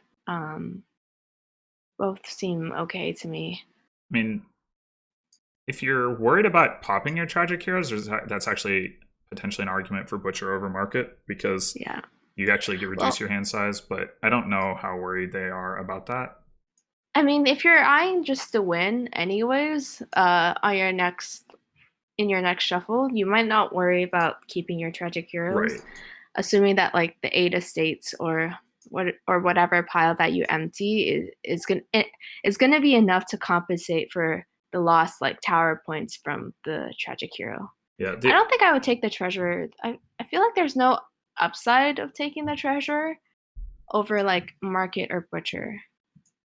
Sure. I guess it is 5 coins, but Yeah, are you really concerned with money? Like, I think wouldn't the pile just be estates? Naismith should have enough money to pile. If he empties tragic heroes now, he should have enough money to pile next turn if he draws. I think the question is, does he need to invest in enough draw that he can make sure that that happens? So he does pick up a treasurer and the last tragic hero. I feel like he's definitely in a better spot than Mick right now. He just added a bunch of good cards and a bunch of horses into his next shuffle. Yeah. Qsenoch. Yeah. I'm gonna say that's a low quality alt name. That's Mick's brother, right? Mick and Nick. What is the Gold Tower Rush? No, it's not a thing. This Gold Tower Rush seems incredibly slow. Definitely not a thing on this board. Yeah, I don't think so. I mean, you want to... Yeah. I don't think so. Sorry. You wouldn't camel all your actions, but then you draw up a bunch of cards, and at that point, do you still want to, I guess, gain golds? Sorry. I don't think Lemon was trolling. I think he was asking the question. So surely you butcher here first before playing the vassal. Yeah, I think that would have been correct. Yeah, unless Mick wanted to really trash the tragic hero. I mean, I wouldn't rule out the possibility that he did want to trash it. But so he has 6 gains in hand right now. I don't know how many other tragic heroes he has. I don't think it's enough to win. Yeah, I wouldn't think so. I think he'd have trouble getting enough. Well, this is winning. How?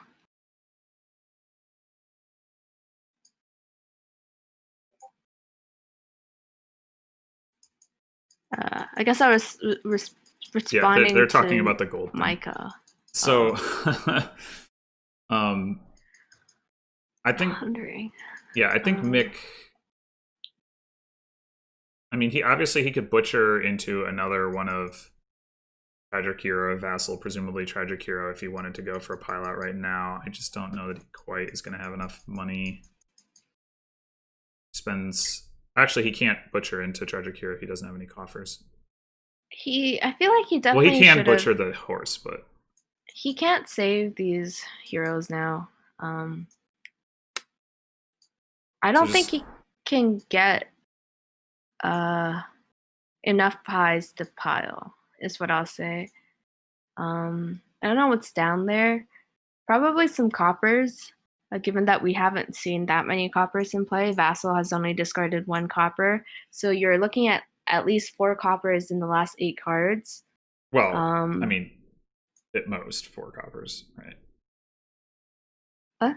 At most 4 coppers. He doesn't have like extra coppers. Yeah, at most 4 coppers.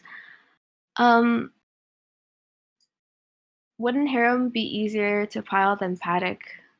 Maybe, but he doesn't have enough heroes to heroes to empty the harems. Are we sure about that? Really? I mean, he can gain 1 more hero with the Butcher. That empties heroes and potentially gets him 2 more harems. I guess this is close.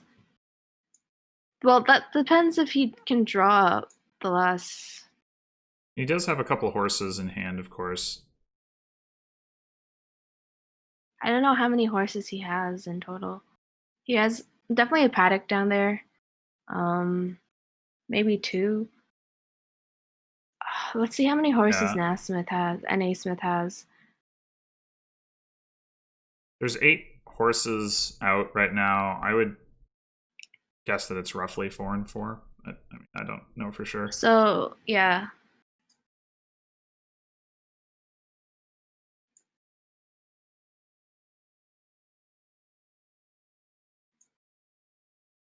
He can look into the next 9 cards so he can hit here another T hero. I don't know if he has another T hero. He probably knows his deck better than us. I think that doesn't seem like the right play, mainly because I think you want to be butchering something else right now. Presumably, what do you mean by something else? Like, I think he has a Paddock down there.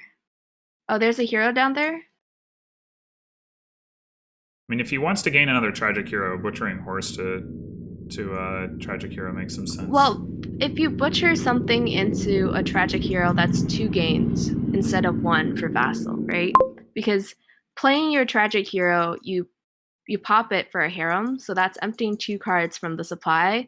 Whereas if you gain it as vassal, then you're only taking 1 card out of the supply. And I don't think you want to be butchering a horse either. So I think don't you want need to be, no, but yeah, I mean, because if you want to gain a tragic hero off the Butcher, that's like it's either that or one of your 5s or something. I guess it could be a harem once you draw it. I think you're gonna have to butcher this Paddock if you're eyeing for the win. Because I think you just want to maximize draw. I mean, he could play the Paddock, play the heroes, put the horses into his shuffle. Yeah, I think this wins. He doesn't have that many cards in his discard. Oh, well, he can definitely... Oh, okay. I guess he can always butcher a horse. Mm-hmm. How does butchering the Paddock lose draw? Because he was going to put the horses into his shuffle. I'm not sure if that's better... I'm not sure if that's better than like butchering the Paddock into a tragic hero into your shuffle. Well, he's going to be able to draw the tragic hero anyway. Yeah. I think how many cards are in his discard? I think that's guaranteed, right? Like not that many. Gains a harem, just 2. This looks very play a horse funny. now, draw the 2 harems. Or play the Butcher first. No, you butcher the harem or butcher silver. Yeah. Probably the harem because it maximizes money, but I don't think it matters. I think this just wins. If it's under, it'd be pretty sad, but this just wins. Yeah, but it's such a good point, though, about butchering harem over silver. Like, he didn't need the points from harem, so he should have butchered harem instead of silver. Yeah. Well, that was... I did not expect that game to be quite that fast. Kaplan was a little... I think Mick like thought of eyeing the pilot out from the beginning because like his earliest tragic heroes, he just popped them right away for harems. So Well, not right away, right? It wasn't until this turn. He didn't pop any of them until this turn. well, yeah, for this turn, like Oh from the yes, beginning yes, of the turn, yes. I agree that he was he popping was the into thinking about it harems. this turn. Yeah, Yeah, that was good. Congratulations to Mick. Yeah, that was really well played. I mean, we saw a couple games. I don't think this rose to the level of what Naismith did in Game 5, but we saw a couple games here with just really well played endings by both players. Yeah, it was like top caliber. Yeah, top tier. Really, really entertaining. Yeah, really impressive match. Well played by both sides. Congratulations, of course, Mick, for pulling it out in 7 games. Yeah. Against very stiff competition, and congratulations, of course, to Naismith for making it here and for taking it to 7 games, including just an incredibly impressive Game 5.